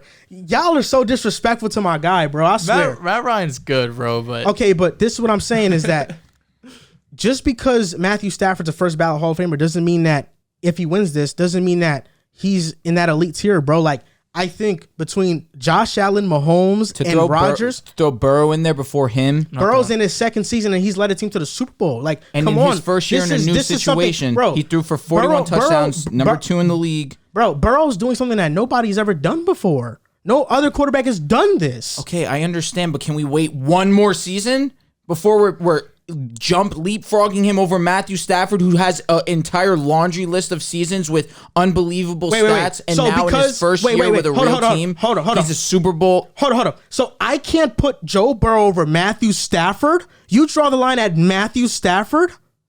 Why can't I put Burrow over Matthew Stafford? Say it that egregiously, like I just spit in your face. Because the Bengals came into the season with 150-1 odds. Now, question: to it's make all the because Super of Joe Bowl. Burrow that they went to the Super Bowl. It's not all because of it, but The defense hasn't been unbelievable. Yeah, the defense has been unbelievable for the Rams too. But Joe Burrow is the biggest reason for the Bengals. And Matthew Stafford is the biggest reason the Rams are in the Super Bowl. It's that simple. Quarterbacks are normally always, you know what I'm saying? Outside of very Let's be few real. years, There's it's a always been the reason quarterback. The why the defense Bengals is the are the underdogs in defense this game. is the reason the Bengals beat the Chiefs. Simple. Joe Burrow he had a solid game, no doubt. He had a great game. The Bengals. Wait. He had a won solid game? He had a great game. Did he not have a great game? This guy in semantics, it's annoying. But they had Burrow hasn't had a game like Stafford in the playoffs. No way. The game hasn't. against the Bucks is And he the played great best against the Niners. performance of the postseason. Here's why I put Burrow over Stafford. This guy came off Because he wears Cartier glasses. Won't even His Pikachu. nickname is cool. That's really it. No, it's not, bro. Stop minimizing him. He came off tearing his whole freaking knee up. And Matthew Stafford's been injured his entire NFL career. He's been hurt this season too. He's never had this knee injury that Burrow has. I'm not. He had back Can injuries. I just talk about Burrow? Stop mentioning Stafford every single damn second, bro. Y'all are going back and forth with Stafford and Burrow. I'm just Come saying. on. Let me finish my point. Burrow tore his knee up, came back earlier than expected, was not even himself until midseason. You could visibly see he wasn't moving as smoothly as he once did because the knee was still bothering him. Under one of the worst offensive lines in football, yes, he has a great receiving core. Nobody expected this from the Bengals. None of us here. We all thought they would finish last, and Burrow has got them to the Super Bowl. Yes, he is not the only reason they're there. Yes, football is a team game. Yes, the defense has a huge part in it. The receivers too. But ultimately, they don't get this far if they don't have a great to elite quarterback that is managing the game. So Kirk Cousins, can he do what Joe Burrow did? No, he can't. He can't do it. The Bengals' offensive line has gotten worse every single game. Versus the Chiefs, the sack numbers don't show up, but the pressures were more than the Titans game, and Burrow has managed to win. Versus the Titans, took 9 sacks and won. He should have lost. One of only 2 quarterbacks in NFL history to do that. That was the defense, though. Should have bro. lost. Like they got 3 interceptions. Bro, we can say that all we want. If we want to nitpick, okay. I'm not nitpicking. When we're talking elite quarterbacks, I'm okay with nitpicking because we're talking about the best of the best. Because so look, we're want. nitpicking scenarios that the guys cannot control, bro. Burrow cannot control that his defense got an interception against Mahomes and it put him in good field position. He can't control that. What he can control is Tannehill throwing an interception and then him throwing a dime to Jamar Chase to put McPherson in field goal range so he can win the game. That's what he can control. Jamar was wide open. It was a good throw, sure. It was wide open. Matthew Stafford makes that pass too. I'm not saying he doesn't. Are you guys in agreement that they're in the same tier, Stafford and Burrow? Or I think no? Burrow's better. Okay, but let's just talk about tiers. Let's not say he's the I think fifth Burrow's or in the sixth elite best. tier, bro. I'll be honest. I do. And you think Stafford's a tier below? Yes. That's ludicrous. I don't know how you could do that. He's different. Because Stafford's been great don't for trust years. He just Stafford. hasn't been winning because he was on a bad team. And I understand the Bengals have been historically bad, but it's a great roster. We use that. Okay, yeah. We'll finish out. We'll wrap up after this. Historically, Stafford has been. That's what happens. Historically, Stafford has been on the worst franchise in the NFL in the Lions. Yeah. Before Joe Burrow got to the Bengals, we can argue the Bengals were a top 5 worst franchise in the NFL. 100%. Burrow has completely turned them around. Now, it's different, though, because the Bengals at least had years in the past with, like, Carson Palmer's and even Andy Dalton, they were respectable. They were not getting the number 1 pick every year. You know, the Lions were getting top 5 picks every year. I understand that. But the narrative when Joe Burrow was getting drafted to Cincinnati was that his career would be wasted. Yeah. And in his second season, they are in the Super Bowl. Lions haven't even made the Super Bowl ever. Bengals at least went to 1. It's like, yes. They went to 2. Bengals Lost to the went to 49ers 2? twice, yeah. I'm sorry, man. All I'm saying, let's just stop acting like Burrow got drafted into a situation that wasn't as equally as bad as Stafford did when he got drafted to Detroit, bro. Like, come on. Equally? I mean, year one, I guess, but Yeah. he played 7-8 games. But in year two, even he's got Jamar, T. Higgins, Tyler Boyd, Joe Mixon. Bro, I great mean, he defense. had all those guys he had out. I mean, last year the defense wasn't bad either in Burrow's rookie season. He had all those same guys outside of Jamar Chase. Yeah, a top 7 receiver. I in the know. league. Jamar Did Chase Staffy is get drafted the year that they went 0 Undefeated, 16? or not Defeated. They sorry, went yeah. defeated. Defeated. Yeah. Burrow's yes. rookie season, every single game outside of the games he played against the Steelers and Ravens were one-score games. All of the games he lost. So even in that significantly worse roster, every game he had them in it. Like, look, you can put Stafford, like, I feel like you're putting Stafford over Burrow because he has, like, the 10-plus years of doing this. I guess. But I've been nothing but consistent saying to you, Stafford is that guy. I know It's Stafford's a that great simple. quarterback. I am just under the assumption that if I were to ask Sean McVay, who do you want as your quarterback, Burrow or Stafford? Well, he that's would different. go Burrow. That's different. Not even as a question of who do you want for the next 5 years. Just like, who do you want now? Who do you want now? He's taking Matthew Stafford. This I is don't a know. weird hypothetical. Yeah, I don't such know. a weird hypothetical. I mean, that's how we could really measure who's better, though. Like, who All do right, you want? let's hit up Sean McVay. Pick a basketball. Who do you want? One or two? So whatever. But to just wrap up on the That's Vikings just how point. we go, man. That's just we go from who we're talking We're about. 2 topics in hour deep. ridiculous. O'Connell head coach to We try to make these shows short. We're trying to attempt to, but it's just freaking hard. To wrap up the Vikings thing, though, they just have to get a better defense. I think they should target Sauce Gardner or Derek Stingley. I think to, solidify that cornerback group. Kirk Cousins, when opponents are held to 17 points or fewer, he has a 28-3 record. So basically, if the Vikings have a top 5 defense, he has a 28-3 record. I was gonna say, if you're giving up 17 points a game, you're the best defense in the league. No, actually, statistically, that'll be the 5th. Really? Yeah. Oh, Yeah. okay. I feel like first this year was like 19 or something. I'm interested to listen to this back to hear how we got from Vikings head coach signing to Matthew Stafford. Because I versus said Burrow. Kirk Cousins is just as good as Stafford. No, because you said Kirk Cousins is just as good as Dak. And then Dak went on to us naming the great quarterbacks. Facts. If you up 17 points a game, you had the best defense this year. It's the Bills. I don't know if they count. You would have the best defense last year. You would have the best. Oh no, 4th and 20. Geez, 2019. New England lit up 14 points a game. Jesus. But yeah, I mean, it's an interesting stat. But it's like I'm interested to see the people's reaction to how they view Stafford. Because you're the only one that is as down on Stafford I'm not as I've down ever on heard in my Stafford. life. I just feel like you're do higher you than still him not almost. trust Stafford? Are you? I don't question him. This guy and his semantics is I disgusting. don't question. Look. You don't. I'm you not- trust him. I really don't still all the way. Jesus. Bro, you said it against San Fran. You didn't trust him. He came in 3 straight drives, won the game. You said it against the Bucks. Bro. He blew a 27-3. Not he. The team blew a 27-3 lead, and with 30 seconds, he led them down the field and put them in a game-winning situation. Against the Cardinals, he absolutely dominated. What The team more? dominated as a whole. Like, Stafford didn't even do anything to the Cardinals they were just running all over them. Dude, he had almost like a perfect stat Yeah, line. because like every single throw was freaking open as hell. Oh yeah, that's on him, right? It's not on him, but I mean the degree of difficulty in that game was nothing. The Cardinals in that game just got And dominated. against the Bucks The Bucks, he was flat out amazing. and against the Niners. He gift wrapped Jaquiski Tart an interception. And what happened? In the 4th? He dropped it. So it was an incompletion. Okay, yes. But looking at the game, the shit that I've been telling y'all all season long is that Stafford will make a throw in the 4th quarter that's boneheaded as fuck. He has 1 interception in the 4th quarter.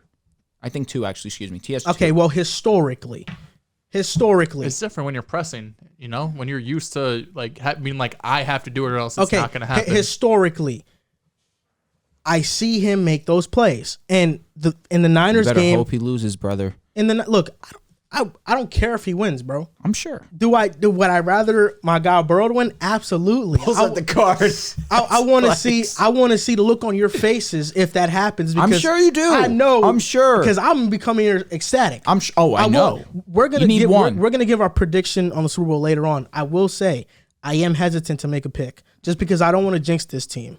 I might jinx your team. I'm the jinxer right now, and I really have the power in my hands. So you better hope I have a change of heart. Listen, man. Either way, it ain't gonna change the outcome. Here we go, Miami.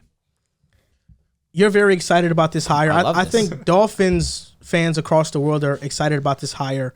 They hired Mike McDaniel, and I didn't know this, but he's biracial. So that's awesome that we're getting some more minority coaches in the NFL, even though people are questioning his blackness right now on Twitter, because they did get some compensatory picks, and people are having an argument about that. But neither here or there. He's part of the Kyle Shanahan tree, Mike Shanahan tree. They've had a lot of success in the past, and I sent you guys the video of Mike McDaniel FaceTiming Tua, and he said, we're going to have an extensive professional relationship, my man, and one thing I know about you is you have the ambition to be great. My job is to coach you, to get all that greatness out of you, and it's going to be fun, man. It's going to be work, but I know you're not afraid of that. So this is an awesome day for me, and I'm damn sure going to make sure that when you look back on this day, you're going to be like, damn, that was one of the best days of my career too, okay? But I'll earn that from you. You got me. He then turned to the camera and said, since you can't hear him, he's telling me how excited he is that there's no other coach he'd rather play for in the entire world, which I thought was nice since that's the first time I've really talked to him. Little jokes right there, but it seems like this is a great thing for the Dolphins. I mean, the fan base is excited. Drew, I sent you it and you replied back to my message and you said, that's my coach with a period. And I think based on our last segment, you have a tendency to, when you really like a quarterback, over exhaust them a little bit and kind of overrate them a bit. Me? So I'm very curious. Better than Joe Burrow. I'm very curious to see. One day. Who knows? I'm very curious to I have a see whole how career. you feel about this hire right now. Tell Dolphins fans how you feel because you are the Finn family guy. Finn fam. We got a decent one here. I like the hire a lot. Mike McDaniel has been in the works, becoming a head coach, been under the tree of Shanahan for a while. Shanahan, one of his main guys in the Niners system right now. And now he's getting this opportunity after 1 year of being an offensive coordinator, gets the call up to the big leagues, becoming the head coach of the Miami Dolphins. I love it. I wanted Tua to be with a offensive-minded guy, and you're bringing in a guy who his emphasis is the run game. And Miami was third to last in total rush yards per game. Now, I think they're going to have to bring in new personnel. Personally, they had Duke Johnson towards the end of the season. He definitely had some success. Myles Gaskin's not it by any means. Something interesting could happen where Saquon Barkley becomes available and Saquon Barkley comes into this backfield, and then things could get interesting. Now, back to McDaniels coming in to work with Tua. I love immediately the fact that he's reaching out to his starting quarterback because there's no controversy. Tua is going to be the starting quarterback of the Miami Dolphins. Should be no other way. You have a ton of cap space. You have enough to bring in a left tackle. The Saints offensive lineman that's a free agent. Armstead, thank you. He is a potential top candidate to come to Miami, which is huge. Come in and cover that blind spot that Jesse Davis has absolutely no business doing for Tua Tagovailoa. You bring in Mike McDaniel now that is going to instill confidence that Brian Flores did not. And it's not three people now that Tua has to answer to or get play calls from or get advice from. It's one person or your offensive coordinator would definitely. Exactly. But now you have one guy that is going to, when the defense is on the field, be working with you. Hey, did this wrong. All right. Not here. You got to get it together. Put it like you step up or we're going to lose, essentially.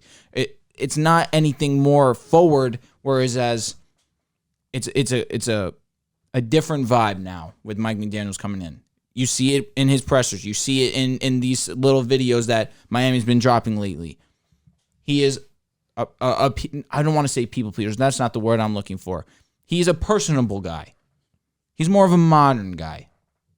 And that's something in the NFL that I really look forward, especially with the different attitudes in the NFL. I feel like an attitude like this is more shaped for team chemistry. And there's no one that right now that I would have liked better to come work with Tua at this point in his career. Is Tua going to have a breakout season? You're asking the wrong person because I understand his skill set. I understand what he can be when put in a great situation. 100%. You have Define breakout. Give me a number. Because right now they have him as the bottom 5 quarterbacks in the league, right? He had 16 touchdowns to 10 picks last season.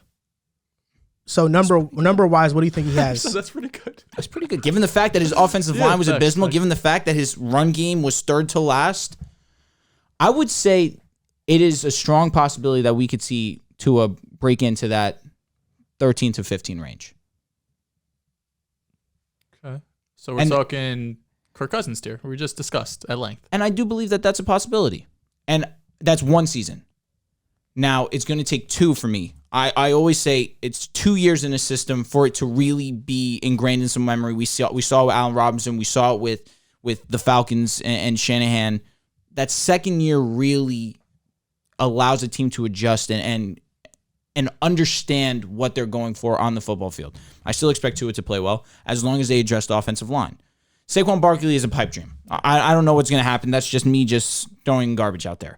But there is possibility that the Giants do not bring Saquon Barkley back. There are reports that Barkley and James Bradbury might not return. So if Saquon Barkley, who has been one of the best running back prospects, best running back talents there are in the NFL with potential, you bring him in a situation like this where Tua is more likely to dump off to the running back, allow him to make plays happen, it'll open up more down the field. You need to address the offensive line. It's going to be interesting to see where their money goes. I would love to bring in Armstead. I would love for them to draft another offensive lineman. And I would absolutely love to see one of these wide receiver options come to Miami as well, whether it be an Allen Robinson. I'll start from the bottom so everyone's not thinking that, I immediately want Devontae Adams. I immediately want Chris Godwin. Allen Robinson, Calvin Ridley, Chris Godwin, Devontae Adams. One of these guys Cedric would Wilson. I wouldn't mind a Cedric. Michael Gallup. He's a baller. He is a baller. Is a baller. Michael Gallup coming off the torn ACL is unfortunately. Braxton Berrios is an interesting dude. Very interesting. Very Jakeem Grant-esque. Yeah. He really is. And I'm a fan of Jakeem Grant. You might be his number 1 fan. I might be his only fan.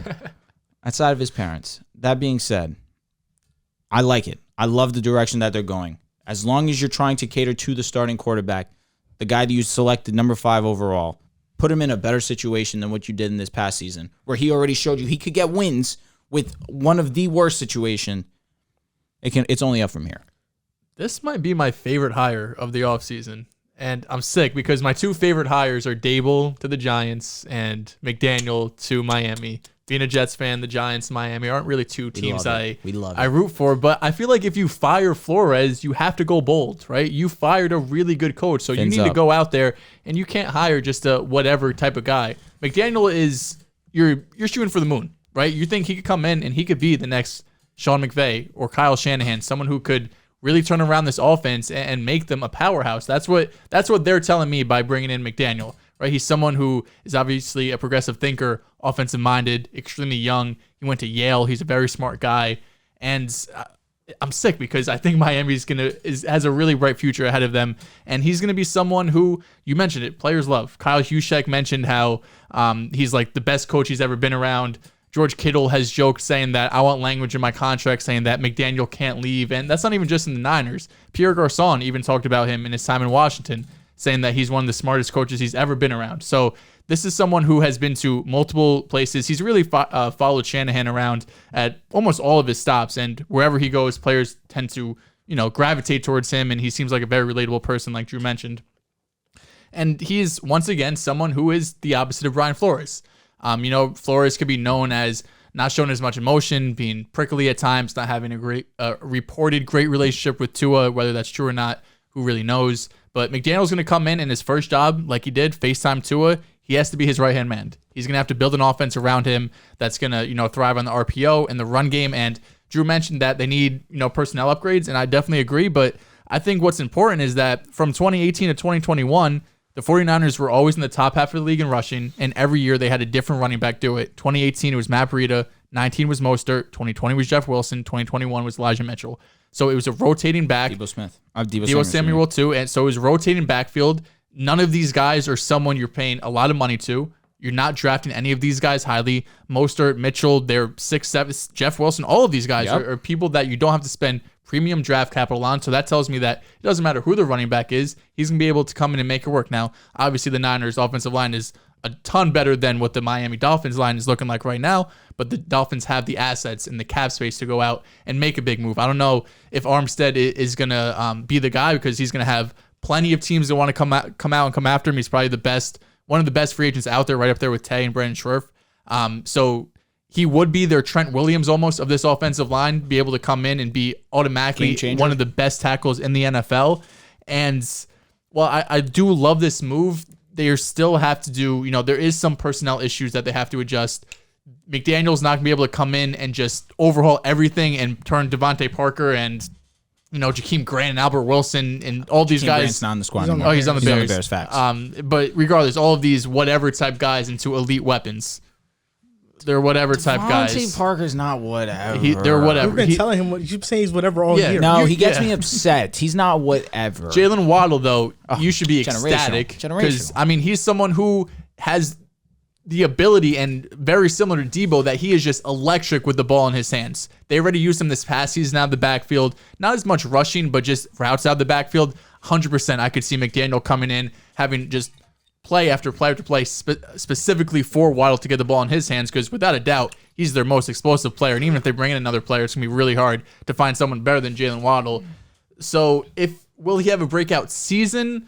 I'm not sure. I got to see first who. I'll have an answer before the season starts. 100%. But I got to see who they bring in, how they upgrade the offensive line, where they were going out with their wide receivers, what happens with Gesicki. There's a lot of moving pieces here, but bringing in McDaniel, this is a great start. This is right up there with Brian Daboll as my favorite hires of the offseason. It's potential for a home run. And, he's a funny guy. He's someone who you could relate to at the press conferences. He just seems like a dude who's like sitting on the couch, loves to play Madden, just obsessed with football, but he's just one of the smartest minds in the NFL who went to Yale, understands everything that goes into it. So Miami fans, I would be ecstatic. And before you give your 2 cents, I say 13 to 15 right as it stands right now. If the offseason goes according to plan, oh my goodness. We'll see. It's a wait and see for me. God. It's a wait and see for me.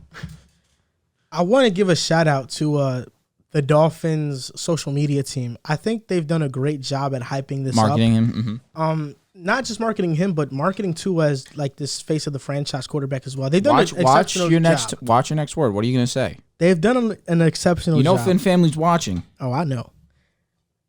Got the Finn's colors on kind of too. Yeah, right. Orange, South Florida. blue. It was in. Yeah. Hard Rock. Mike McDaniel was a very good hire, and I'm not gonna act like he wasn't a good hire. I know he was a good hire. I respect the coaching tree he's come from. He's been the run game coordinator for the 49ers for years now, and we know their specialty is the run. When the Jets first assembled their staff and it was known that Mike LaFleur was our OC and not McDaniel, we kind of got the short end of the stick, because we're like, we got the pass game coordinator, not the run game coordinator, and we knew that McDaniel was really the prize in that. The Dolphins got a great one, and I said it even when they fired Flores. Firing Flores won't matter ultimately if Tua becomes a franchise guy, or if they get the head coach right, frankly. And I think there's a possibility that both can happen. I'm stunned.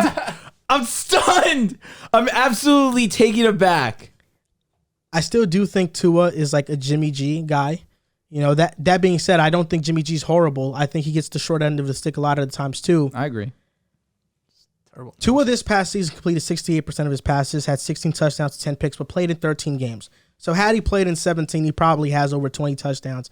Maybe, 13. He has some stinkers and has like 20 picks as well. Oh my God. So rude. I don't know. It could be that. Now I'm playing.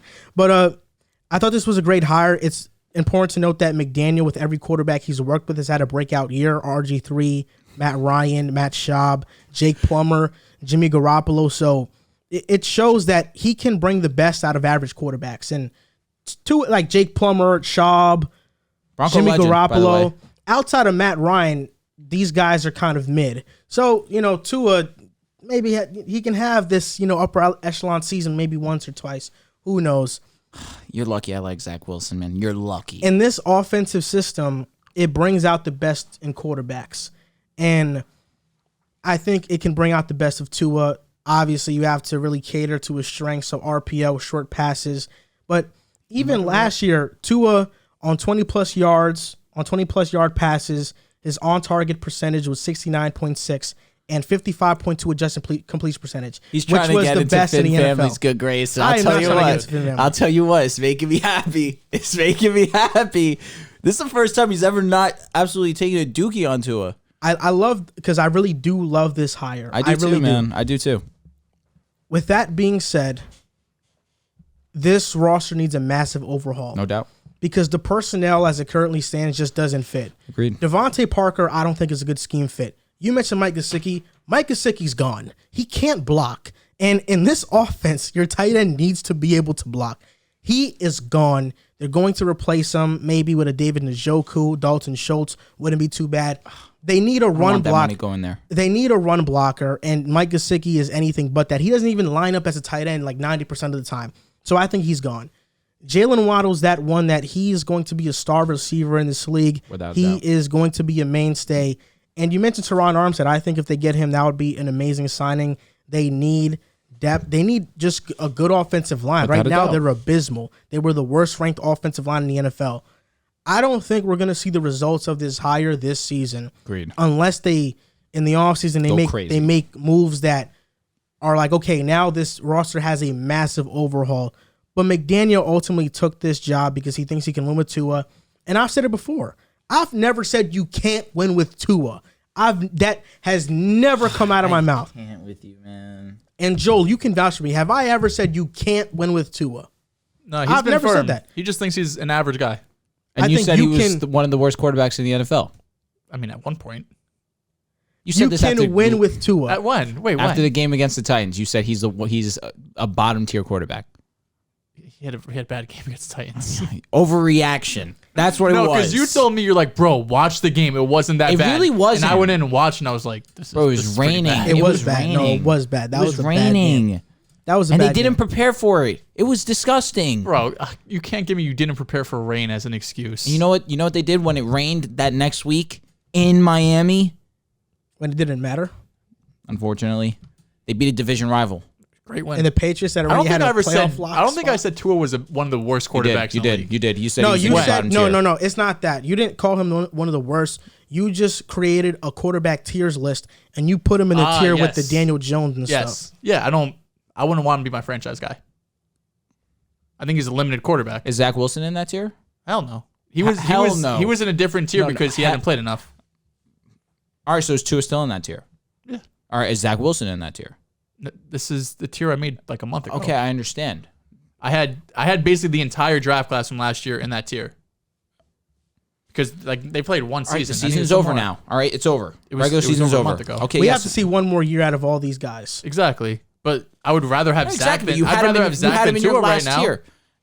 All right, that's what I'm asking. I mean, Zach's clearly a more talented quarterback. I think that's clear.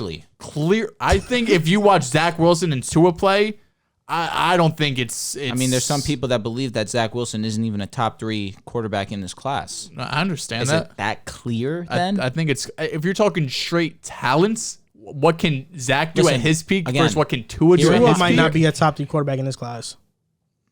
Are you going to say Davis Mills, say bro? Jordan Love? No. I'm talking about in his class. Oh, excuse me. I apologize. Yeah. Are you saying Jordan Love? No, Hurts. He had a better year. I'm a Hurts guy. We're not getting to that. But no, I mean, I wouldn't. He knows, brother. He knows. I wouldn't want Tua to be my franchise guy.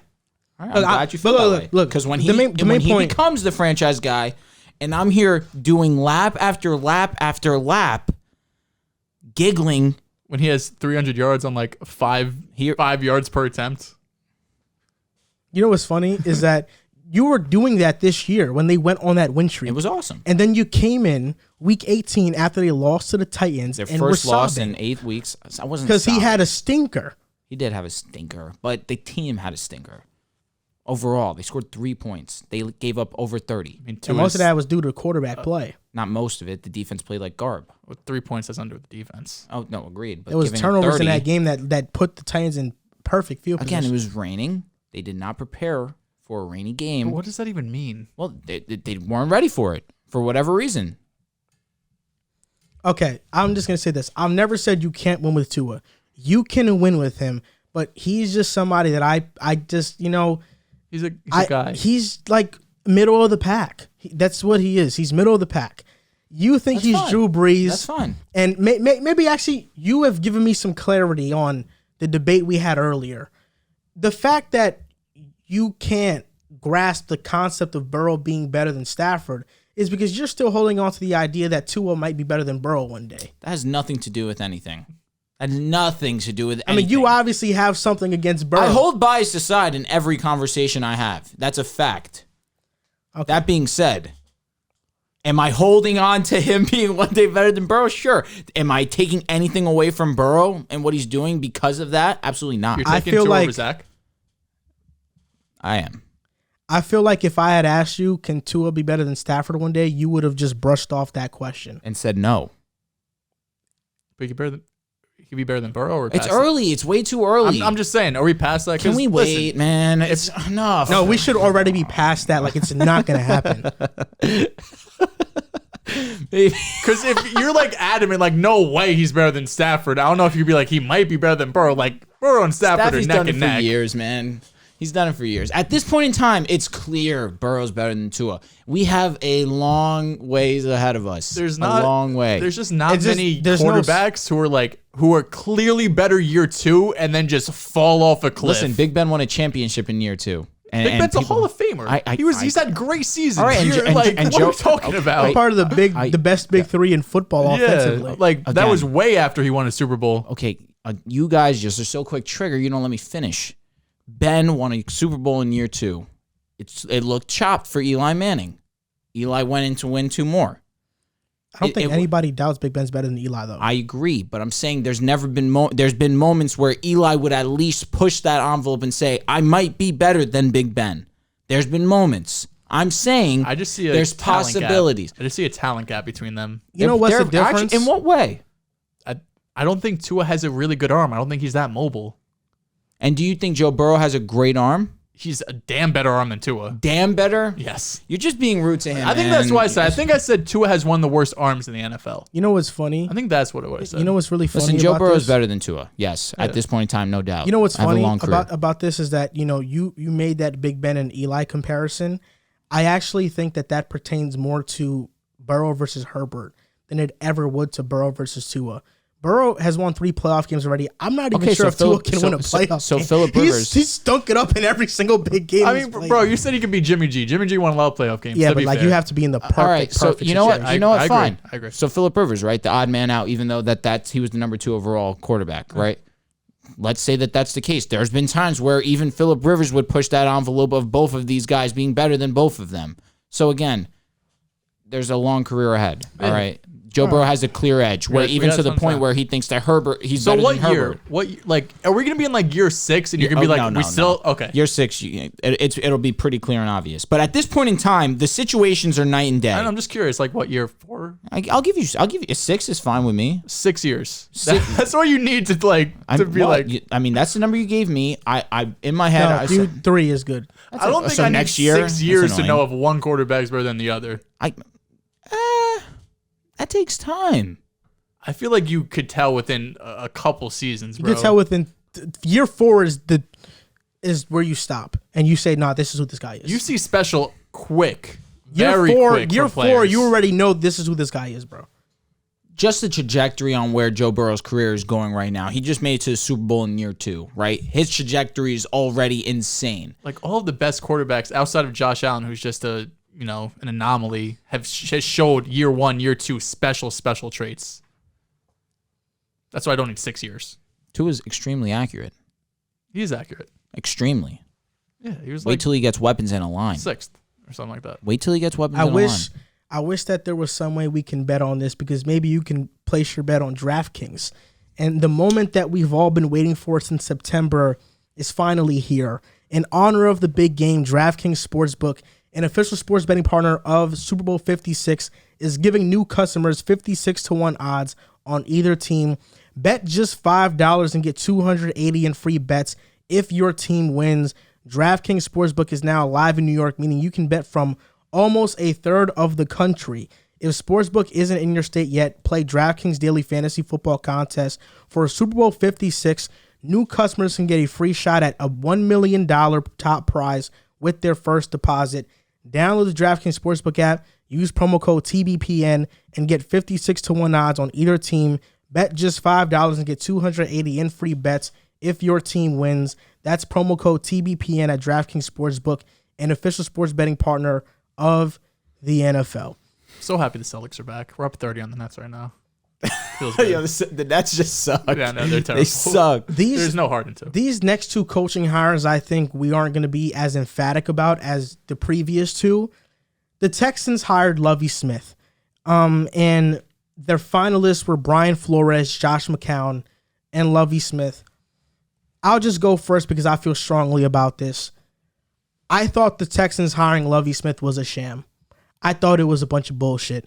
And this is nothing against Lovie Smith. He has taken a team to the Super Bowl. He's won Coach of the Year before. He has an 89-87 record as a head coach. He's not a bad coach, and I don't knock him for getting this job. It was quite clear to me that the Texans wanted Josh McCown to be their head coach, but they knew that if they signed him, they would have received a bunch of backlash for it. Mainly because one of their finalists was Brian Flores, who just filed a lawsuit about how minority head coaches get treated unfairly, and then you'd have the Texans hiring somebody with zero play calling experience, zero head coaching experience over someone who just exceeded expectations in Miami. Lovie Smith basically switched roles with David Culley. And if this was the case, then why not just keep Culley? I thought the Texans were going to hire Brian Flores. That's just me. I was disappointed by this hire. What I do like is that most of the coaching staff is going to stay intact. Pep Hamilton is now the offensive coordinator, and he's a big reason to why I think Davis Mills had a really good rookie season last season. Because of that, this isn't totally bad, but the Texans have 27 free agents. That's half of their roster. They're going to get a massive roster overhaul. They're probably going to be bad again. Lovie Smith probably gets fired after one season. You think so? And I wouldn't be surprised if Josh McCown is the head coach next year, because that's what they wanted to do originally. But right now, there's way too much backlash because of the Brian Flores lawsuit. They just couldn't do it, and that's why they backed out of signing McCown as head coach. I feel pretty similarly on that front. I do think that they fired Lovie because... Culley. No, excuse me. They brought in Lovie, because they did not want backlash for not bringing in Flores. It sucked that it had to come down to that. Even though Lovie has pretty good credentials. With the Bears, he led them to a number one defense in terms of points. This guy has a history of being a great defensive mind. You bring him to a team that definitely needs some defensive help. I like it in that front. But there's nothing inside of me that really believes they did this because they wanted to bring Lovie in. They to me at least, I feel they did want McCown to come in. But because they didn't want the backlash, they brought in Lovie Smith. I thought Brian Flores would have been firm. Brian Flores is, in my opinion, the best coaching option available right now in the market. With the lawsuit going on, we spoke about it last time we spoke about Brian Flores. He might never coach in the NFL ever again because he is taking such a huge stand against the NFL and trying to bring social justice to top jobs in the NFL, whether it be head coaches, offensive, defensive coordinators, GMs, owners one day. It's unfortunate that it's come to this, although I am happy for Lovie Smith. I am happy to see another minority coach get a job opportunity. Lovie Smith, who has already been a head coach in the NFL, it's great to see him back into a spot on a team.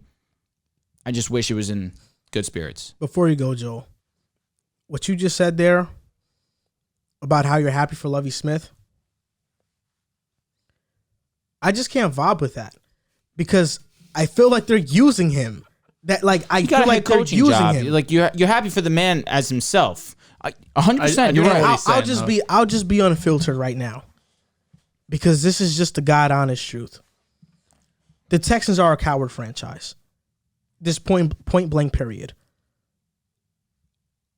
Lovie Smith was not on their radar. At least I don't believe so. He was the defensive coordinator last year, though. They wanted to hire Josh McCown. I'm going to stand by that. And Lovie Smith, because he has a resume as a head coach already, hiring him, they were able to justify it over hiring Flores because you can't say nothing to knock it. What are you going to say? Oh, how can you possibly hire Lovie Smith over Flores? And Flores' lawyers came out and said, like, we're happy to see another minority coach get the spot. This was just a PR stunt move by the Texans. I agree. And it's obvious. I agree. You can't say nothing. Lovie Smith has more wins than Flores. I mean, he's 89 and 87, I believe. Flores was 25 and 27. He's won Coach of the Year. And the main reason why they can't say anything about it is because Texans are like, oh, wait, but we hired a minority head coach. This is what you guys wanted. You can't say anything to combat what they did, but we know why they did what they did. And that's what I think is the most cowardice thing about it. It's a weird hire overall. I mean, I don't think any of us should be surprised with the Texans at this point. The Cully hire seemed kind of strange too. He gets fired 1 year, but I agree. I think this is going to be a position that's probably open again next season. And on the bright side, you kept Pep Hamilton and you promoted him to OC. So there's a path there that he could possibly be the head coach in a year or two. Mm-hmm. You know, that is the one bright spot I see in all of this mess, because it's strange that, for one, they didn't want to hire McCown or reported because they wanted another team to interview him, but no one interviewed Lovie Smith. I know he's been a head coach in the past, but he brought the Bears to the Super Bowl in 2006. It's a completely different NFL. Offenses are completely different. I mean, we're talking really almost about two different sports at this point, the way the NFL offenses are run now compared to 2006. So I understand he was a great head coach at one point, but it's not like any other teams were looking at Lovie Smith like, oh, we could snag him. He could be our head coach, even be a coordinator. Like, he wasn't in any other looks. The Texans were 10th in takeaways last year. So if you want to look at any bright spot, I mean, they have that going for them. Overall, their defense really wasn't that. It was mid. Yeah, it wasn't that good overall. 31 in yards, 27 in points, 10th in takeaways, which is, I guess, decent. And it's also weird that an internal candidate becomes the forefront, the favorite 3 weeks into the process. They were looking for a coach for almost a month. Lovie Smith's name wasn't brought up until like a week ago. This came out of nowhere, right? It's someone who's internal, and even their GM said was kind of non-committal about bringing Lovie Smith back if they were hiring a new head coach. He didn't say one way or another if he would be back, and all of a sudden he's the head coach of your team. So the way Nick Casario and the Texans have just been running this organization the last 2 years is really weird, and it's hard to find a team that's in a worse spot than the Texans overall right now. I mean, first of all, none of us really like the hire. Lovie Smith seems like a very just whatever type guy who's probably going to get fired in a year, two max. They have the most dead money in the NFL. That's not even counting if they trade Deshaun Watson, which would be another $40 million against the cap. So even though they have 27 free agents have to overhaul this roster, first of all, no elite free agent's going to be coming into the Texans. And two, they have all of this dead money. It's going to be hard to work around all of it too. You look at the young talent that they have, it's few and far between. There's not many guys that you could point out in this roster and be like, we could build around him on offense. We could build around him on defense. Davis Mills had a really good season, surprising season. So, you know, maybe he could be a possible franchise guy, but I'm not there yet. The whole roster really needs help. I mean, there's not one area of this team where I look like, you know, they're set in stone. Forget about it. You know, you could look up and down the roster, free agency, and the draft. They could really go in any path. So I'm sorry, Texans fans, but the situation's a mess. I do think, you know, hopefully Pep Hamilton's your head coach in a year or two, and then by then, you know, if Davis Mills is your guy, and you could probably hit reset again, but this 2022 season just kind of seems like a wash. What's going to bring the Texans franchise back is ultimately going to be what they can potentially get for Deshaun Watson. That's it.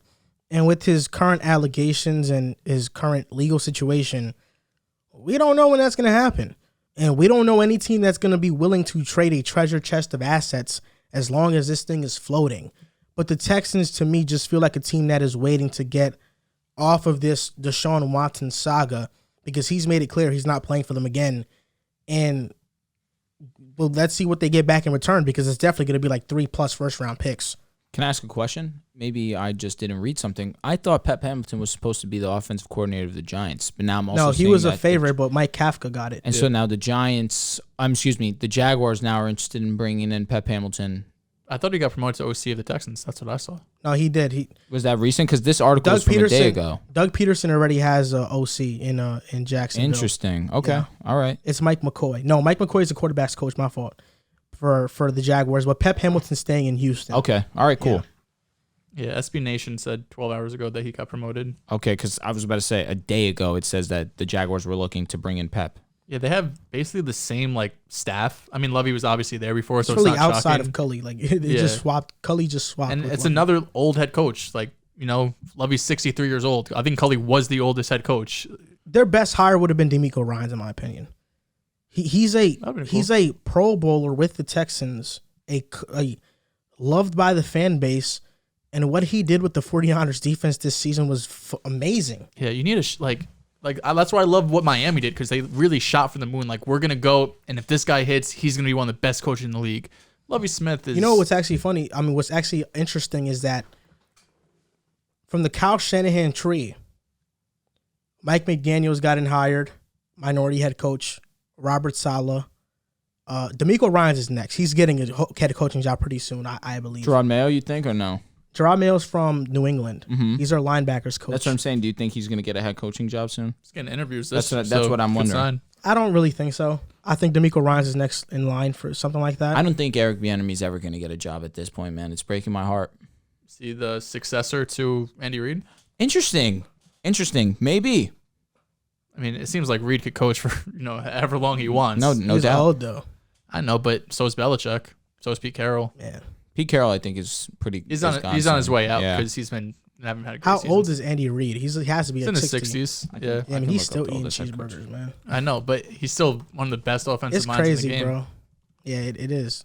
So he could really coach. It's basically going to be up to him. The Chiefs aren't going to fire him, obviously. It's going to be whenever he decides to quit or retire. All right, you got Pete Carroll at 70. You have Bill Belichick 69, Arians 69, Zimmer gone, Andy Reid 63. So he's the 1, 2, 3. Whenever we talk about these head coaches, we never talk about health. I'd be really worried about Andy Reid's health at this point. He's a big guy. Because he's almost morbidly obese. Yes. And he openly jokes about just stuffing cheeseburgers in his face. Yeah. Not my head coach. I wish he was my head coach. Love Saleh. I wish too. I was going to say, ugh. You want to take Reid over Hackett right now? No. Come on, bro. Stop playing. No, I don't want him. You can change reputation fast in the NFL, though. Leave him over in Kansas Andy Reid was. That's what Andy Reid did. He couldn't win the big game. Yeah, couldn't win the big game. And he did it until Mahomes got there. Yeah, Mahomes saved his career.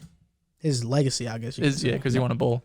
I mean, he had great years with McNabb, with Vic, with Alex Smith. I don't care. They didn't win though. I know, but still, always had great offenses. Whatever. He's overrated. You're talking to me. What's your problem with Reid? Coach is Kansas City. It's the only problem you need to have. This guy's something. I was really just crossing my fingers they would never win, and he goes and clutches up against San Fran. Now there's nothing I could say. Oh, you said you didn't think Mahomes was ever going to win? No. Oh, Reid? Andy Reid. Why do you care that? I was because he was the head coach of the Chiefs, and I always thought he was overrated. And he goes and he wins the Super Bowl. Can't say anything.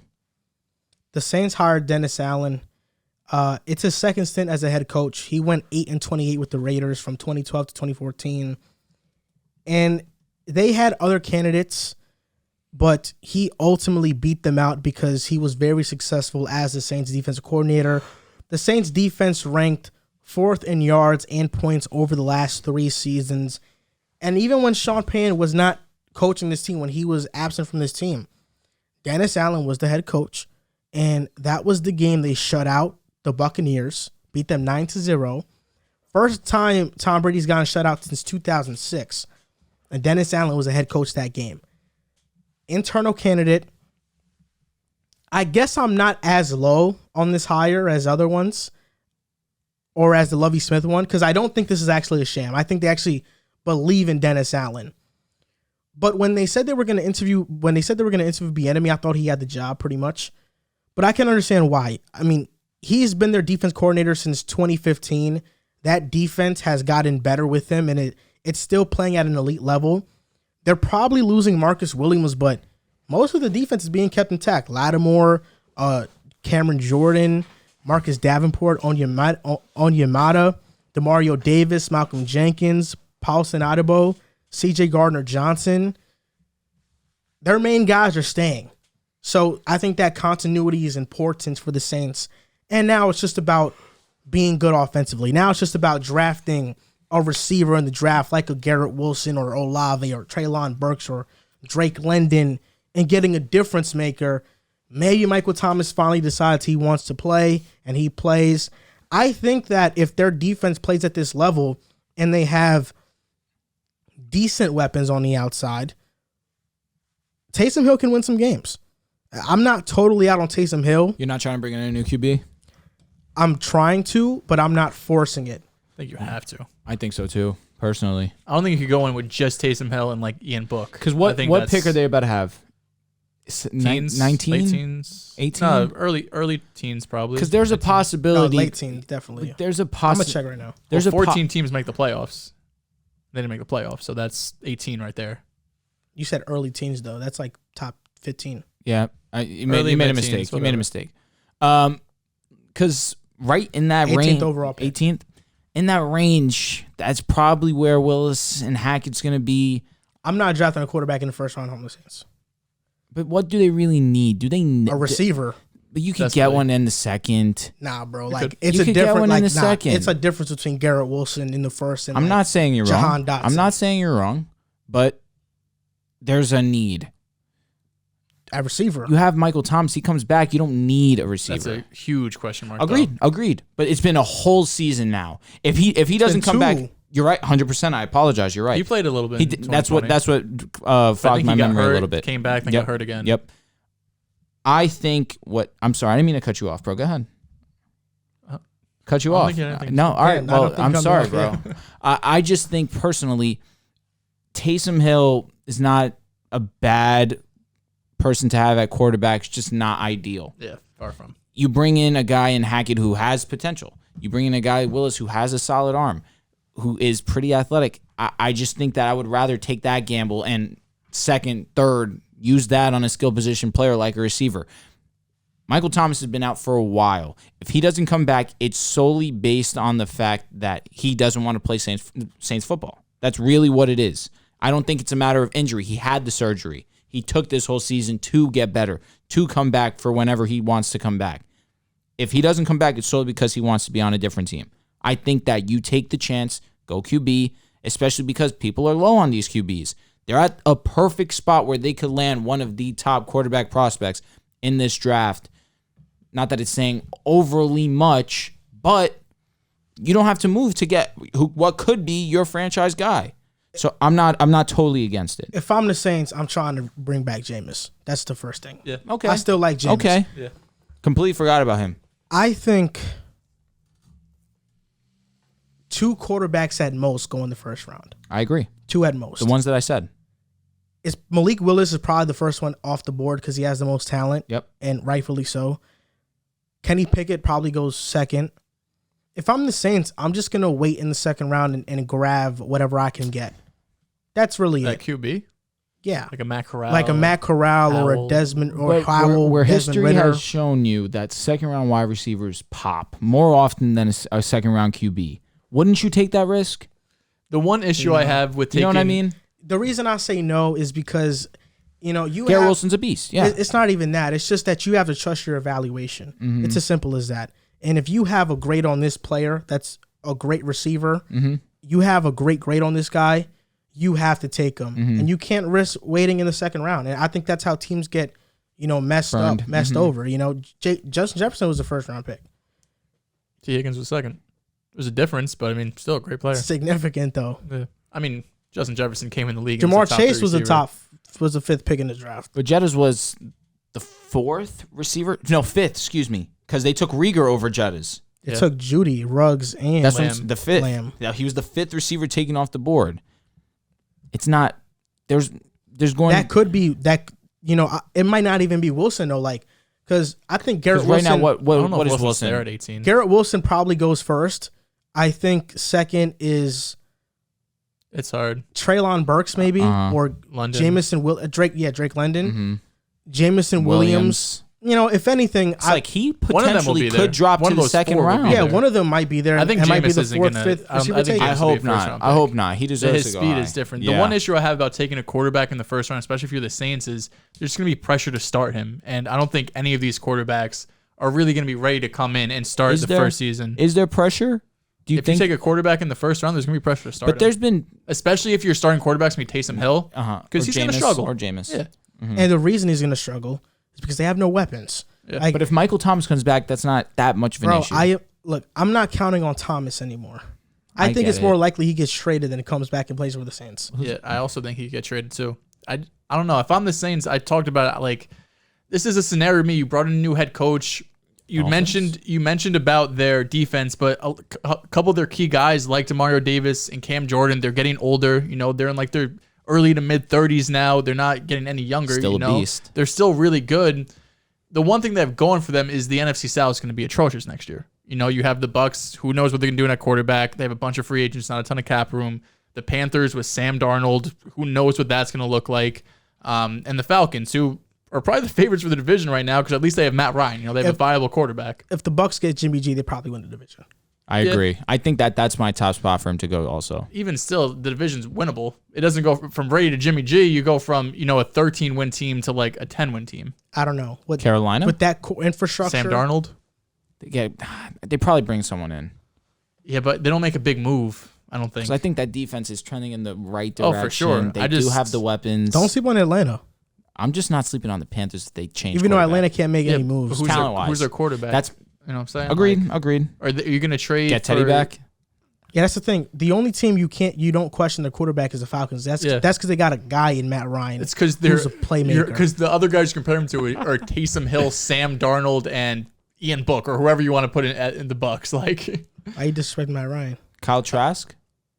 Yeah, sorry. Ian Book's on the Saints. He's Facts. sorry. I'm sorry. Yeah, Kyle Trask. Mm-hmm. I'm not high on Kyle Trask. I just don't. Look, I think the Saints are in a weird position to where they're really not a quarterback away from contending. Nah. And because of that, you look at teams like 49ers, you look at it's that team. That's interesting. You look at teams like the 49ers, you look at the teams like the Bucks. They were at one point a quarterback away. That's why the Bucks went and got Brady. That's why the 49ers, well, they haven't made a move, but the Rams, they went out and got Stafford because of that reason. The Saints just have no weapons. Like their tight ends are not good. Their receivers are not good. They just have nothing. And then they have this Alvin Kamara issue going on. That's like crazy. they turned Jameis, who was a gunslinger, into a check down quarterback because they had nothing. And Alvin Kamara just got arrested. Yeah, that's crazy. He's gonna be dealing with who knows what. They have nothing. Like they need to just invest in skill positions. It depends on what happens with Michael Thomas. If he gets traded, he gets traded. That's it. But what are you getting for him? A second? You're not getting. I First. believe if I'm Miami. I believe you're not getting a first. I believe this. That's a late first though. It's like 25. And that's also a lot of money that's coming onto the to the cap. I mean, they have all the money.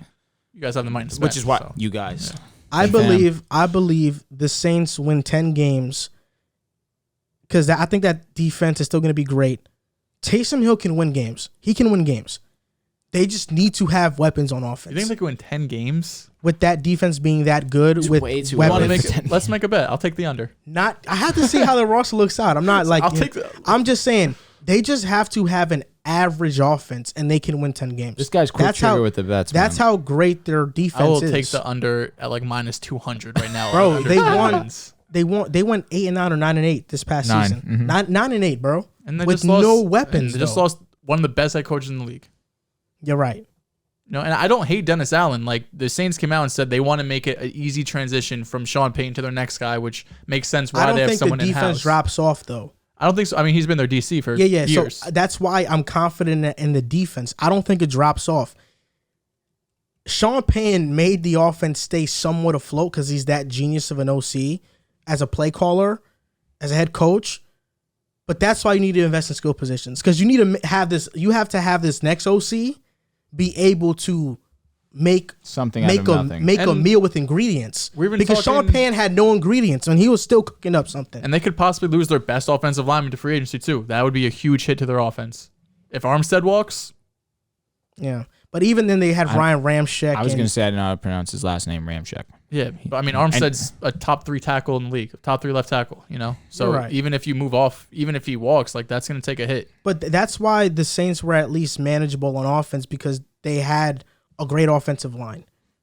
I wouldn't even say they're manageable. That's why they weren't dead last because they had a great offensive line. Well, they actually were out for a good amount of games, actually. Ramczyk and Armstead missed a good amount of time down the stretch of the season.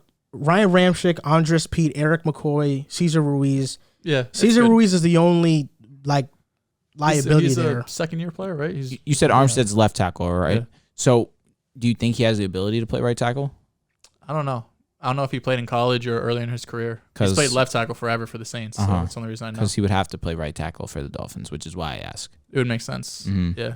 I mean, he's talented. He's a vet. Like, he's 30, 31. Wouldn't shock me, but I don't know when the last time he played right tackle, if at all. Because I know there's offensive linemen that do not like to move. Yeah, Orlando sure. Brown said, get me out of Baltimore because he said, I'm a left tackle. Left tackles tend to also get paid more because they normally protect the blind side. But question, in this situation, since Tua is a lefty, would it be that the right tackle gets paid more? No, it depends on the player, right? Like Armstead. Well, He would get paid like a left tackle, but then play right tackle. Yeah, facts. Okay. Because he is a left tackle. Andres Pete virtually missed the entire year. Guard. Yeah. They also need to bring in another running back. Who's their backup this year? It was Mark Ingram when they brought him in. Yeah. Mark Ingram, and he wasn't terrible. But Jones. No. Oh, yeah, Jones. T. Jones. Yeah. Tony Jones. There you go. Yeah, Dynasty stash. I cut him, I think. Ooh. I just think they need to invest in some weapons. No, you're right. You're right. positions. You're right.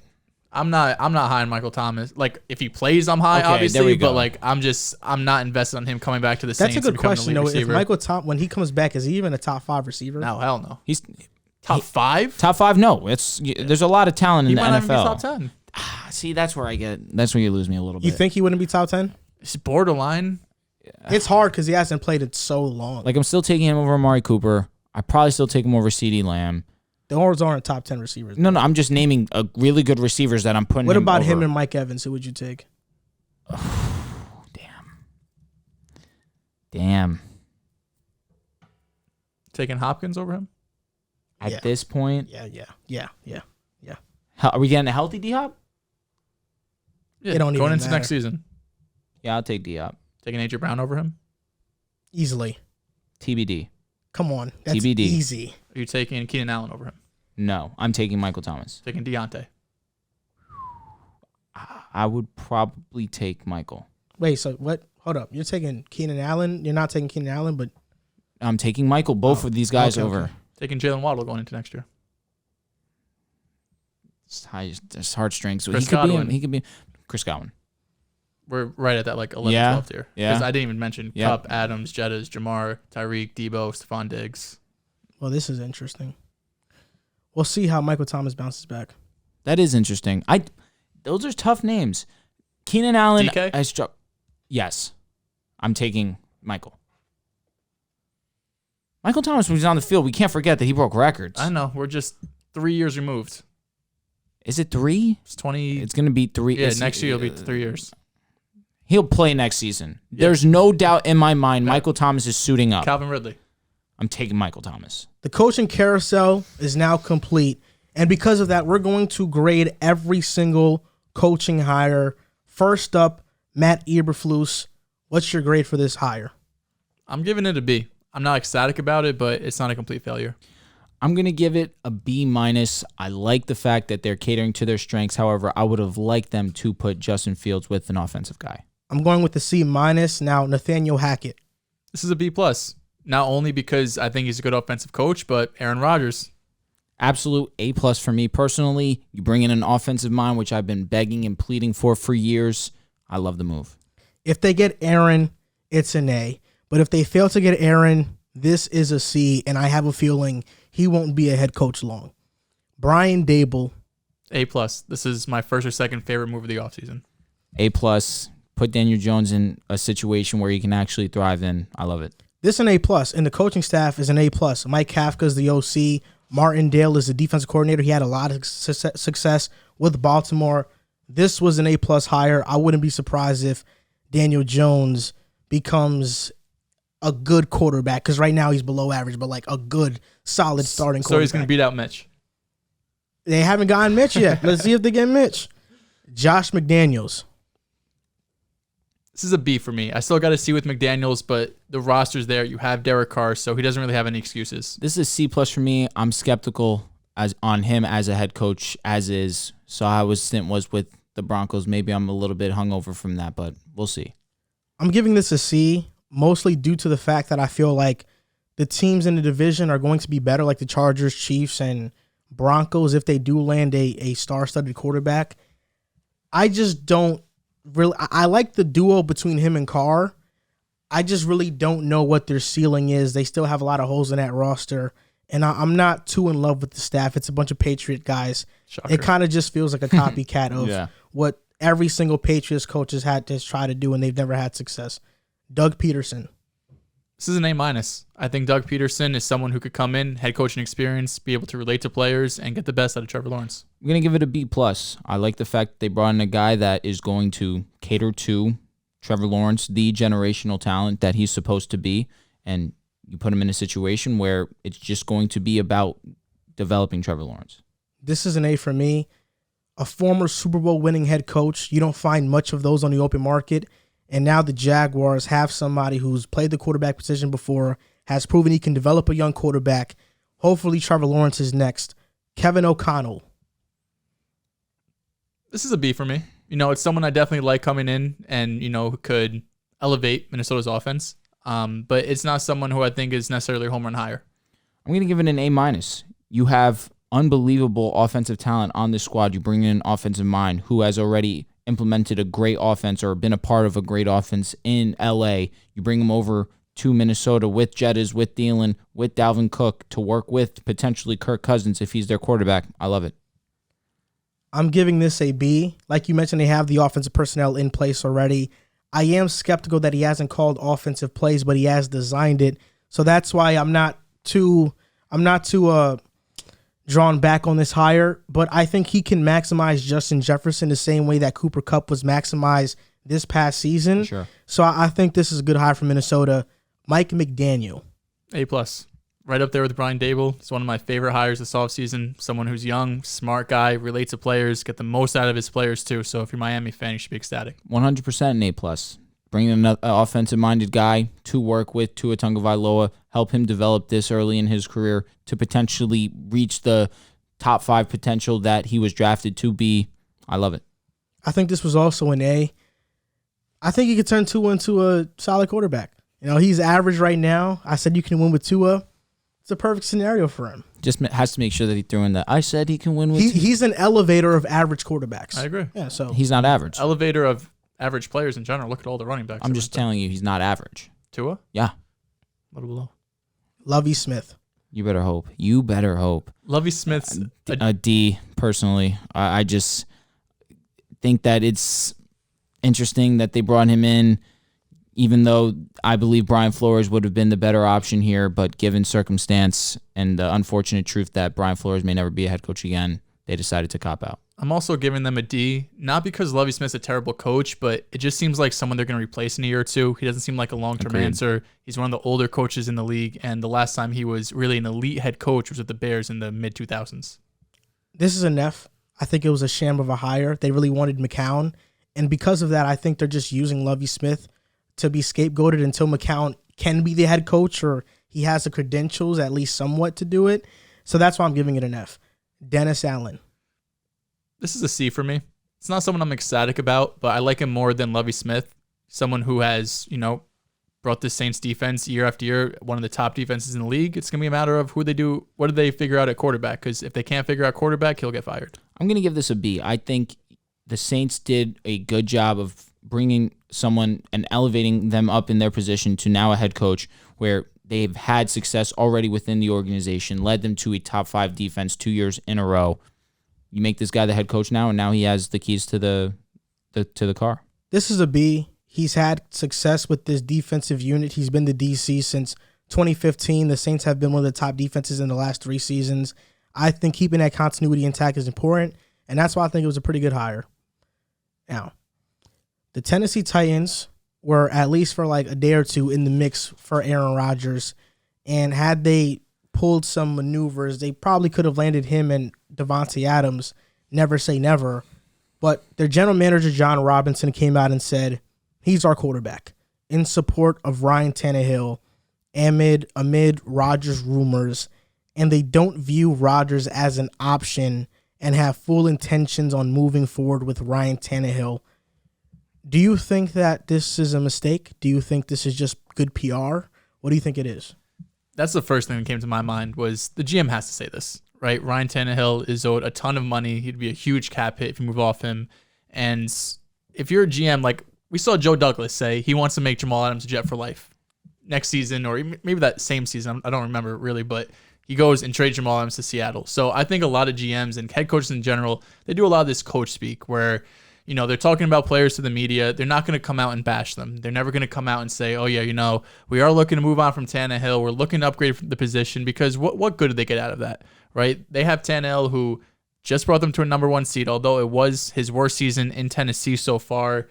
Tannehill is a good quarterback who could have great moments at times. But overall, he's never going to be in that upper echelon. I don't think he's going to be, we just talked about those tiers of quarterbacks. I don't think he's going to be, he's not a tier 1, not a tier 2 quarterback.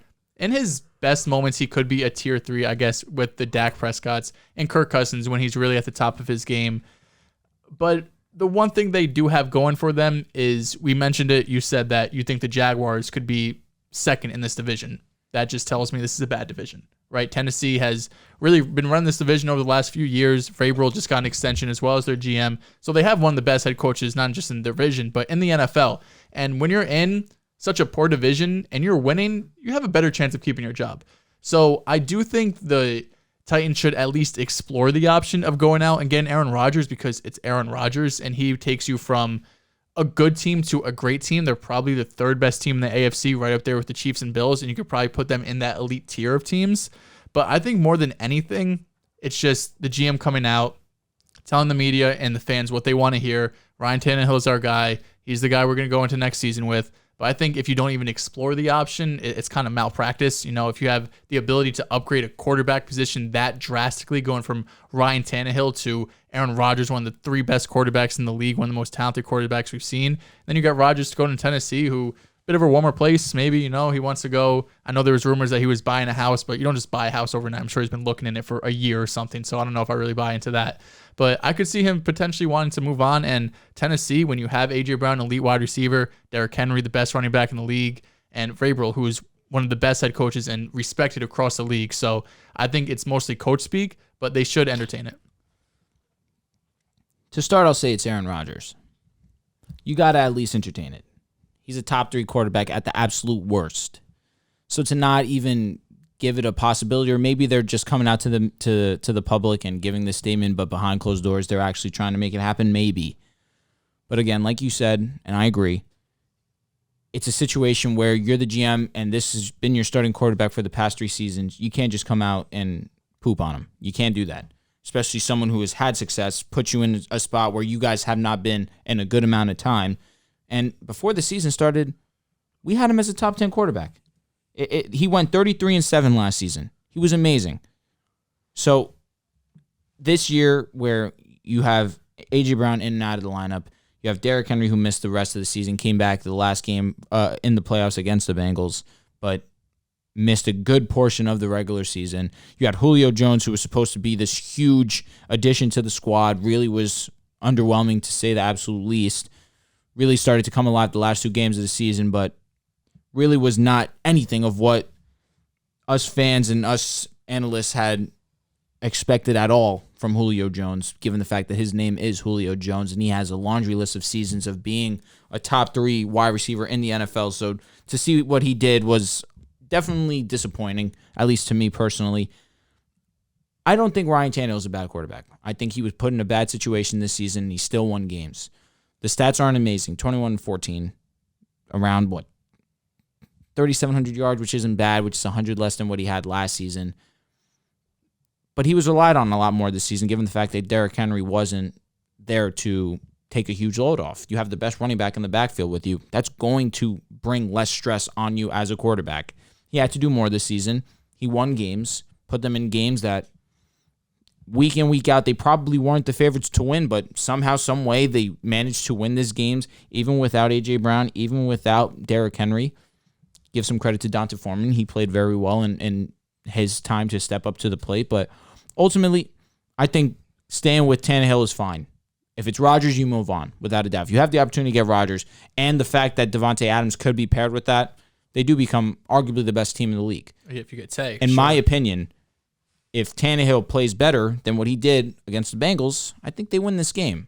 They lost the game because Tannehill did not have a great game. Am I going to take one performance from him and ultimately blow it up and get him out of my team as a quarterback? Me personally, no. Bengals defense has been playing really, really well. And this was one of the first times this season where Tannehill was the main reason they lost the game. They didn't lose many this year. If you have a chance to go get Rodgers, you get Rodgers. That being said, I'm fine with Ryan Tannehill being the quarterback. It's a matter of if the skill position players can stay healthy. We see what they can do when their guys are in and out of the lineup already. Be the number one seed of the AFC. So I think staying with Tannehill is more than fine with me. It would be a huge mistake for the Titans to not start looking for a replacement for Tannehill, whether it be in the draft or a quarterback that's on the open market or that can be traded for. I think this is just coach speak.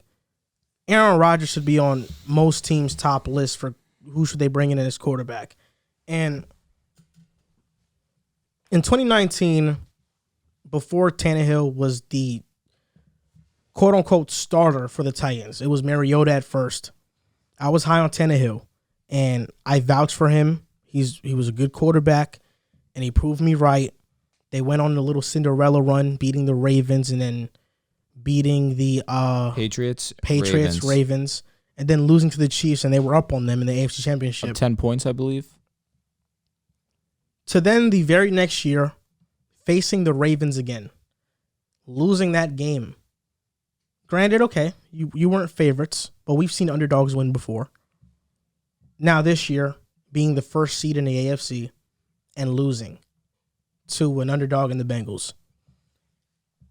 It's not all on Tannehill, but the fact that he has some of the lowest dropbacks per game in the playoffs is kind of a testament to the Titans not trusting him.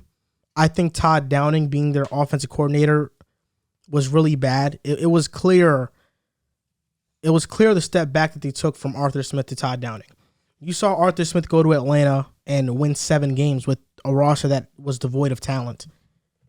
Todd Downing, just very basic offensive calls, bad job at where to pick plays, passing it on 3rd and short, running it on 3rd and long. It's just these type of dumb mistakes. Tannehill is essentially what I think Alex Smith was in Kansas City. He's a quarterback who's going to win you regular season games, but in the playoffs, it just you need that extra gear, and it doesn't look like he has it. If it's not Aaron Rodgers, I'm going out in the draft and I'm getting Malik Willis, just because I think he has the most potential to boom out of every single prospect that I see in this quarterback draft class. But really, the Titans are kind of in this area where they're stuck because Tannehill is good. He's had great seasons with the Titans, but he's just not good enough, especially in an AFC where you have Josh Allen, Burrow, Mahomes, and Deshaun Watson if he comes back, and Herbert. It's just really not enough. You need excellent quarterback play. And I don't think – I like Vrabel, but he's not a Kyle Shanahan type of coach to where he's going to maximize the personnel on offense. And that's what you need most of the time to win these games in the playoffs. So I don't know. I think it's just coach speak, and I would really look into getting Aaron Rodgers because I think if he goes to Tennessee, I don't know what's stopping him from not picking them as favorites to make it out the AFC. No doubt. I mean, again, I do believe if Tannehill plays better than he did against the Bengals, they win this game, they're going to the AFC Championship game. But all season, he was their most reliable guy. And he wasn't very good this year, though. But again, he was put in a rough spot where he had no weapons. He didn't have the best running back in the league. but they were still winning games. He did a great job of game managing. He was put in a position where he had to game manage in order to win games, and he did effectively. Now, I was surprised, truthfully, to see him play as bad as he did against the Bengals. But this Bengals defense has taken it to another level since the playoffs have started. So, excuse me. I am just not going to overreact after a really bad blemish against one of the hottest teams in football right now. NFL scouts have said they don't see a single NFL starter among the 2022 quarterbacks, and they claim that there aren't any that are ready and believe teams shouldn't draft a quarterback in the top 20. We talked earlier about the Saints drafting one at 18 with Willis. Now, what do you think about this report? What do you think about this quarterback draft class? This could be the first draft since 2013 where no quarterback is taken top 20. So what do you make of it? Is it just a miss by these scouts? Because the Mahomes-Watson draft wasn't highly touted either. Really? It wasn't. That's interesting to I me think because Mitch was the first quarterback. That's true, but I'm sure all three of us, regardless. Mahomes, Yeah. I never saw. Yeah. I never saw. I didn't scout any of that, though. So Deshaun? We were all, we were on Deshaun. You had to be. There was no other way to think about it. But this one, to me personally, is tricky too. I really have to do the deep dive on the film on both of these guys. But Kenny Pickett, number-wise, was amazing. 42-7. Malik Willis, the stats don't absolutely pop out at you. But great talent, great skill set. Has a great arm. Athletic, mobile in the pocket. I am not ready to say they're franchise guys yet. Again, I need to really go in depth on their film. But a miss, if there's only two guys, that these are the only two guys on my radar right now, it's tough because you look at the class with Kyler Murray, Daniel Jones, Haskins. This was 1, 6, and 15. People did not see Daniel Jones going 6, and they thought Haskins would be that guy to go. So it's possible that one of these guys. I'm high on Pickett. I like Pickett. I like his skill set. I think Malik Willis has everything you want in a quarterback, but from a production standpoint, it stands out to me a little bit more. Played a little bit tougher talent. Not that it was much, but these numbers are eye-popping. So I don't think that these guys, well, depending on the situation and depending on the draft, more so come draft time, I'll be more inclined to see if I see him as a top 10 guy. But as of right now, I do agree. I see these guys being taken from that 10 to 25 range, and 25 even is pushing it because these guys in the playoffs outside of the Niners, even though they have Trey Lance, there's not many teams I look at that need a quarterback in the playoffs. So it's really going to be from that 10, from that 10 range to 18. So it's a wait and see for me. I'm not saying that they're completely wrong, especially because there's really only two guys on my radar, but it's a long shot for these guys. Yeah, those are the two guys I like as well, Pickett and Malik Willis. I think if you say there's no quarterback in this class who's ready to start right away, I agree. Right? Fair. I don't think any of these guys should come in and be starting week 1 unless they blow away teams in training camp and preseason and they really take a leap over the summer. But I do think it is a little foolish to say that none of them will be starters in the NFL, right? All of these, or a couple of these guys are going to be first-round picks. I think maybe the interpretation of what was said when they said don't see a single NFL starter is that maybe they don't see one that's ready to start right now. Yeah, because the quote is kind of weird, right? If you want to say no one's going to start in 2022, okay. But to think none of them are going to be starters, one of them I think is going to break out because they're going to be drafted in the first round. I think there's going to be at least one quarterback taken in the first round because teams are going to be desperate. For sure. Right? There's teams that, like the Saints, that are going to want a guy who has high upside, and Malik Willis has that, and even Kenny Pickett to an extent too. So when you take a quarterback in the first round, or even the second round, like we saw with Derek Carr, or even Drew Lock, who's gotten chance after chance to be the starting quarterback, when you use a high capital draft pick on these guys, teams want to be right. So they're going to do everything in their power to make sure they get either the chance to start or put the pieces around him to make them a successful quarterback. So it'd be one thing if we really just saw none of these guys have even first-round talent, but the fact that a couple of them are going to be first-round picks, pointing out Malik Willis, who is super athletic, right? He got clocked in running around 21 miles an hour, which is incredibly fast. He has a strong arm, one of the strongest in this draft class. And the knock on him is he played at Liberty, right? So the level of competition isn't there, but I'm almost over that point. Now, Malik Willis, his interceptions, his turnovers went up this previous season. So that does worry me a bit, but I'm not overly concerned about the competition thing because I feel like we've seen quarterbacks not play the best competition, still come into the NFL and play really well. So that's not incredibly high, in terms of like when I'm looking at a quarterback, is the level of competition matter? To an extent, but if you show flashes on the field and on tape, then I think they'll be able to translate to the NFL. And then Kenny Pickett. He was a 4-year starter at Pitt, a huge riser this season, probably going to be a first-round pick. He makes NFL-level throws. He's really good in his progression as well. He's a good athlete too. He's not on the level of Malik Willis, but he's definitely not a statue in the pocket, right? He's not someone who's not going to be able to move. He's going to be someone who can get out of the pocket, but he's really going to make his bread and butter in terms of being able to get through regressions and making the right read. And I think he does a really good job on his tape in college, just going from one read to the next and just quickly processing things.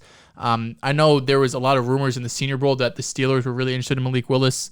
There was a picture going around or something with Mike Tomlin talking to him and like his family or something like that. So I think that's a perfect scenario for him, right? He's going to come in. He's going to be the backup for a year, whoever they end up starting, who knows, but great organization. Tomlin, great head coach. You have the weapons there with Deontay, Claypool, Najee, an offensive line who by the time he's starting has 2 years to rebuild. So I do think we'll see a starter out of this class because they're going to be taken highly and teams don't want to be wrong. So I think, the wording of it is kind of weird. There won't be a starter in the 2022 class. Maybe they won't start in 2022, but there's a chance one of these guys could break out. I'll say something really quick before you give your analysis. You look at almost every single starting quarterback in the league. They all went to relatively good big schools that they played good competition. The only one that really stands out to me, I guess, Zach Wilson, BYU. Other than Mahomes played at Texas Tech. That's playing decent comp. Nah, it's a high scoring. Yeah, that's fair. Offense. And Josh Daniel Allen Jones was Duke. Wyoming. Am I thinking of? I'm thinking of Wisconsin. That's who I'm thinking of. So that's the difference. But other than these two guys, I just went through almost all of them. I feel like a lot of quarterbacks they usually go through adversity, whether it's not being a highly touted prospect or getting overlooked in college, or like someone like Joe Burrow had a chance for, or Rodgers who fell in the draft. There's always Lamar Jackson, same thing, who was the last pick of the first round. But Louisville. Yeah, but I mean, I don't think it's not like you look at these quarterbacks, they all played at SEC schools or go to top competition. Like, it's not always like that. Daniel Jeremiah is one of the more respected guys in this field that scouts players in general. And in his top 50, he had Kenny Pickett at 18, Corral 34, Willis 35, Howell 36, and Desmond Ridder, Strong, and Bailey Zapp didn't make it. My gut feeling is that Malik Willis is the guy that I'm going with. I haven't watched any of these guys' tape. I'm going to start soon. Malik Willis he has every single elite trait. He has an elite arm. He has great mobility. His accuracy is all over the place still. His going through progressions all over the place. But Liberty's offensive line was terrible. The receivers were terrible. Their defense was good, but offensively, he really didn't have much to work with, and he had to basically be Superman out there. And that's why his numbers don't really flash at you. Kenny Pickett, I haven't watched enough, but he definitely has some swag to him. He has smaller hands, and that's a knock on him. And he wears 2 gloves when he throws, so he wears 2 gloves. Did he not get his hands measured at his pro day or? He didn't at the Senior Bowl. That's what it was. He's double jointed, so like the way his hand works is like his thumb is like in, so like he doesn't get a full like stretch from his pinky to his thumb. Interesting. Yeah. Matt Corral, I feel like his play style is a little bit too reckless for me. Sam Howell, I was actually very high on Sam Howell last season. But this year, losing Javonte Williams, Mike Carter, Daz Newsome, Diami Brown, like he lost all of his freaking playmakers. And you could kind of see him pressing, forcing throws, didn't make the best of decisions, really wasn't doing a great job at handling pressure, and ran into sacks. Desmond Ridder, I'm really not that high on him. It's Cincinnati, accuracy issues. They were a run-first football team. Their defense was elite. You have one of them in Sauce Gardner, who's going to be a top 10 pick in the draft. Desmond Ridder, I'm not too high on. Carson Strong, really small freaking hands. Doesn't have the greatest arm strength, has an average arm. And then Bailey Zapp. He set like records, but I really haven't watched him at all. I feel like the guy I'm going with is Malik Willis. And I think, I got mentioned this before, like a team like Tennessee should do everything they can to go trade up for a guy like that who has elite traits, who can learn under Tannehill for a year or two until he's ready and now really take the world and the league by storm. If there's a superstar quarterback in this class, it's going to be Malik Willis, in my opinion. I don't see anybody else really doing it just because I don't see the elite traits for them that are there. Kenny Pickett, I think he's the safe pick, but I'm not too. I haven't really watched them enough to really make an emphatic opinion on them. But this quarterback class is something that like a lot of scouts are really low on. Yeah, a lot of them are low, especially coming off last year. Where we had just quarterback after quarterback go. All of the guys, even Mac Jones, would have been the first quarterback taken in this draft. Mm-hmm. Yeah, this year has an abundance of tackles and corners and running backs. This draft class has those. Breece Hall, Kenneth Walker, Spiller. Yeah, Spiller. Like they have some good running backs in this class. Edge rushers. They have a lot of good skill position receivers, but just the quarterback is just not there this class. It's gonna be cool to watch because there's just no consensus. So we're gonna probably see some shocking picks just because no one really knows who's gonna go where. Obviously these insiders like Daniel Jeremiah is gonna talk to teams and see who's leaning one way or the other. But overall, it's gonna be just a random draft. I feel like we're gonna be surprised a lot. Mm-hmm. On to the last topic of the show: Super Bowl preview and prediction. The Rams versus Bengals. Now the Rams are favored by 4.5. The over-under is 48.5 for this game. I know you guys are going with the Rams. I don't have to guess. Is it obvious? We're only Ramley. I know you guys are going with the Rams. I think Bengals fans have really taken to my liking because I tell the truth. Oh my God! Literally just hopped on the bandwagon this week. I tell the truth about Joe Burrow. Here we go with this. I know how good this guy is. LSU, that's my guy, man. Joe Burrow swag. He's one of the coolest players in the league. I'm thinking about my next Instagram picture for the caption to be, I try to make this caption as cool as Joe Burrow. Think it's pretty funny. It's witty. Not too many people get it. Not too many people get it. I think plenty of people are gonna get it. Man, it's for the ladies, man. The lady, I'm sure. Yeah. The 0.01% that watch us. Cincinnati's odds to win the Super Bowl before the season was 125-1. Other teams that had odds worse, like as bad as those, were the Jets, Lions, Texans, and Jaguars. A team that has had odds this low that have won the Super Bowl before were the Giants. 1999 Rams. The greatest show on turf. Kurt Warner coming from bagging groceries to winning the championship. The Bengals are 6-1 as underdogs this season. Underdogs of 3 points have a 7-2 record in the Super Bowl. That's what the Bengals are right now. Instead of how many points? 3 points. Oh, 4.5. The last 5 being Tampa Bay, Philadelphia, Denver, Baltimore, and New York. That being the Giants. We were underdogs? Yep. Wow, I'm shocked. Cam MVP. Fair. Since the divisional round in this playoffs, underdogs have been 4-2. This is the year of the underdog, baby. It is what it is. It is what it is. You wish Stafford was an underdog. But what I said earlier this show was facts. This was expected for him to get anything lower than a Super Bowl appearance was a failure for the Rams. You didn't expect That's a fact. You didn't expect it. How did I not expect it? I wasn't surprised by it. You didn't expect it. I definitely wasn't you didn't surprised. Trust him, so I definitely wasn't. I wasn't surprised by it. I know you're shocked that he's in the Super Bowl. I'm not shocked at all. Because you picked against him 2 out of the 3 games. I'm shocked the Bengals in the Super Bowl. You're absolutely stunned. Absolutely not. Absolutely not. I know the Rams' defensive line is scary, and the Bengals don't have a good offensive line, but Joe Burrow's a winner. And as much as you want to knock it, the winners are a quarterback stat. Look, I say that all the time. But with Burrow, this guy's a little bit different. I might just have to change my opinion on that. Just because I seen this guy Burrow and I'm like, look, that's what he is. He's a winner. Joe Burrow wins. He wins games. That's what he does. And if he's not winning the games, he's going to get you in the game so you have a chance to win it. He has swag. Has a great smile. Dresses nice. Cartier glasses.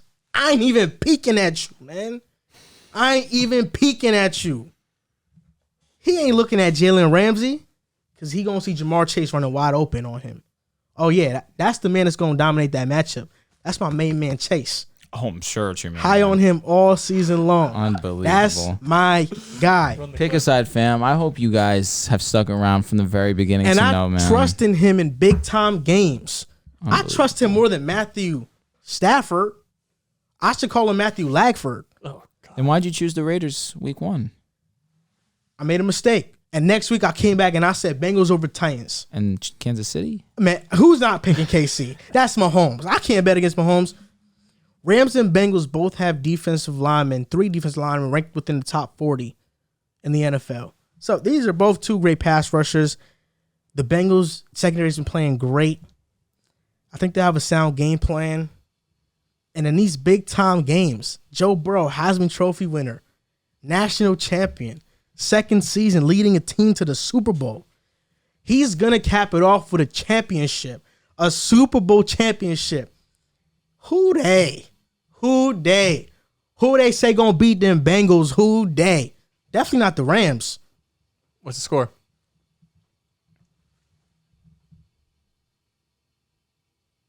Hmm.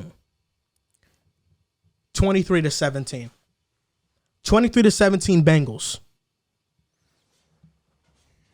Now, my monologue's not going to be as great as that one because I'm going to save that for after the Super Bowl.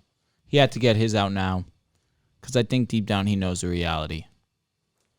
He's praying that some team saves him because it wasn't the Bucks, wasn't the Niners. Now he's praying that it's Cincinnati. Again, I'm going to keep it short and sweet. We know who I'm going with. I'm riding with the Rams. Like I've ride with them the entire season.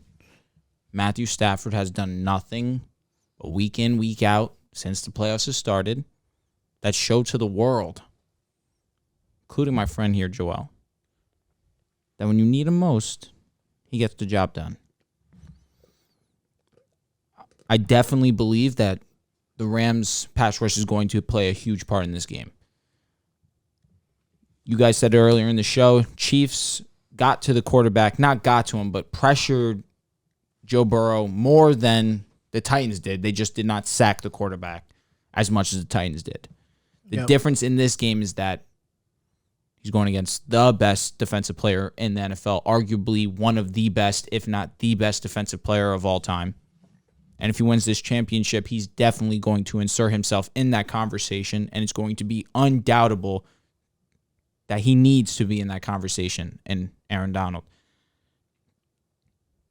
Now you have Von Miller, who is now in his second Super Bowl, who has been the highest graded pass rusher in these playoffs. Now I need you guys to get off your phones and listen to what I have to say. Because the Rams are going to dominate this game. I said it to my friend earlier when we were on our way to the show. This game isn't going to be good. It's not going to be good. I do firmly believe the Rams will comfortably win. Because this isn't a regular team that they're playing. They're playing the team with the better pass rush. They're playing the team with the best corner in the league. They're playing the team where the other team's opposing quarterback's not going to fold under pressure. Playing the team with a solid run game. Playing a team with the best wide receiver in the NFL, Cooper Kupp. Odell Beckham Jr., who has one of the biggest chips on his shoulder that he's been playing with these postseason and since joining the Rams. This game's not going to be fun to watch, especially for Joel Moran. 31-17. You pick the same score prediction for every game you predict. No, that's not true. Now I'm playing. I thought I heard 31-17 before. You better hope. I'm not hoping. You better hope. You know. I know. I'll just say it straight up. There's a compilation video of me floating around on TikTok with over 2 million views of me saying Bengals ain't winning the division.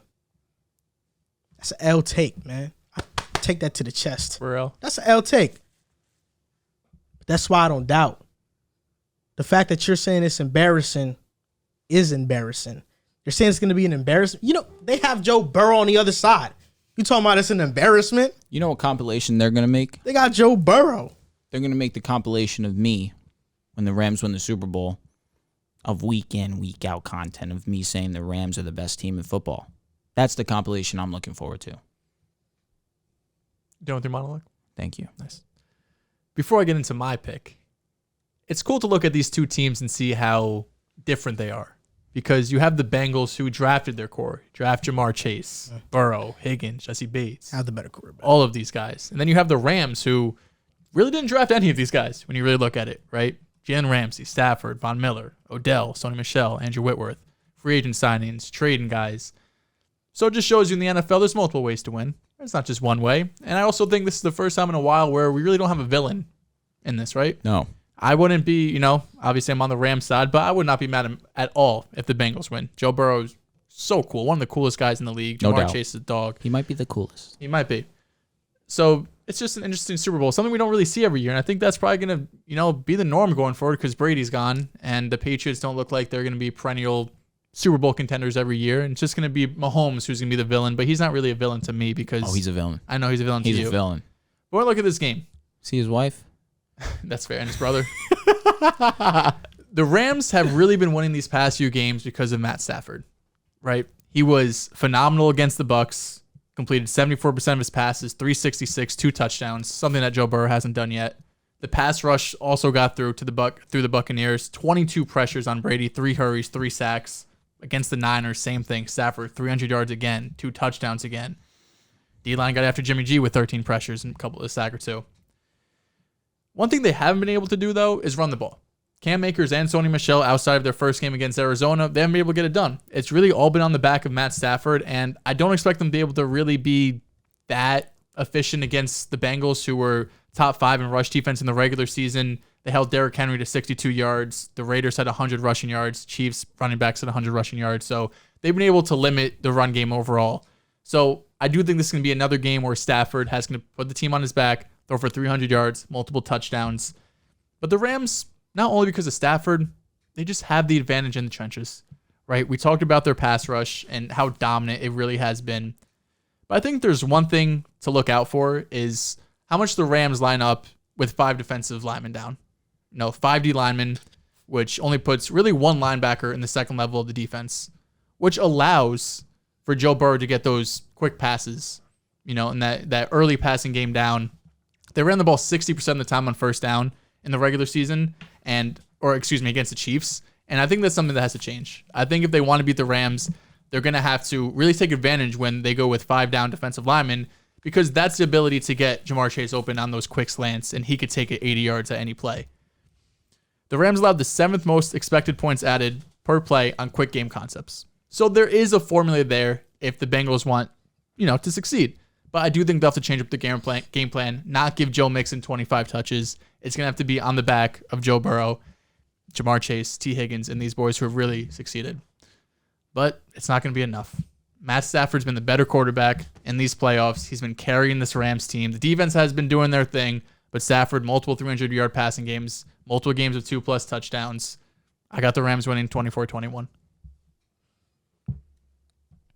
You guys make me sick. Ramily, we ride to the very end. We will be victorious. I have no doubts. You guys make me sick.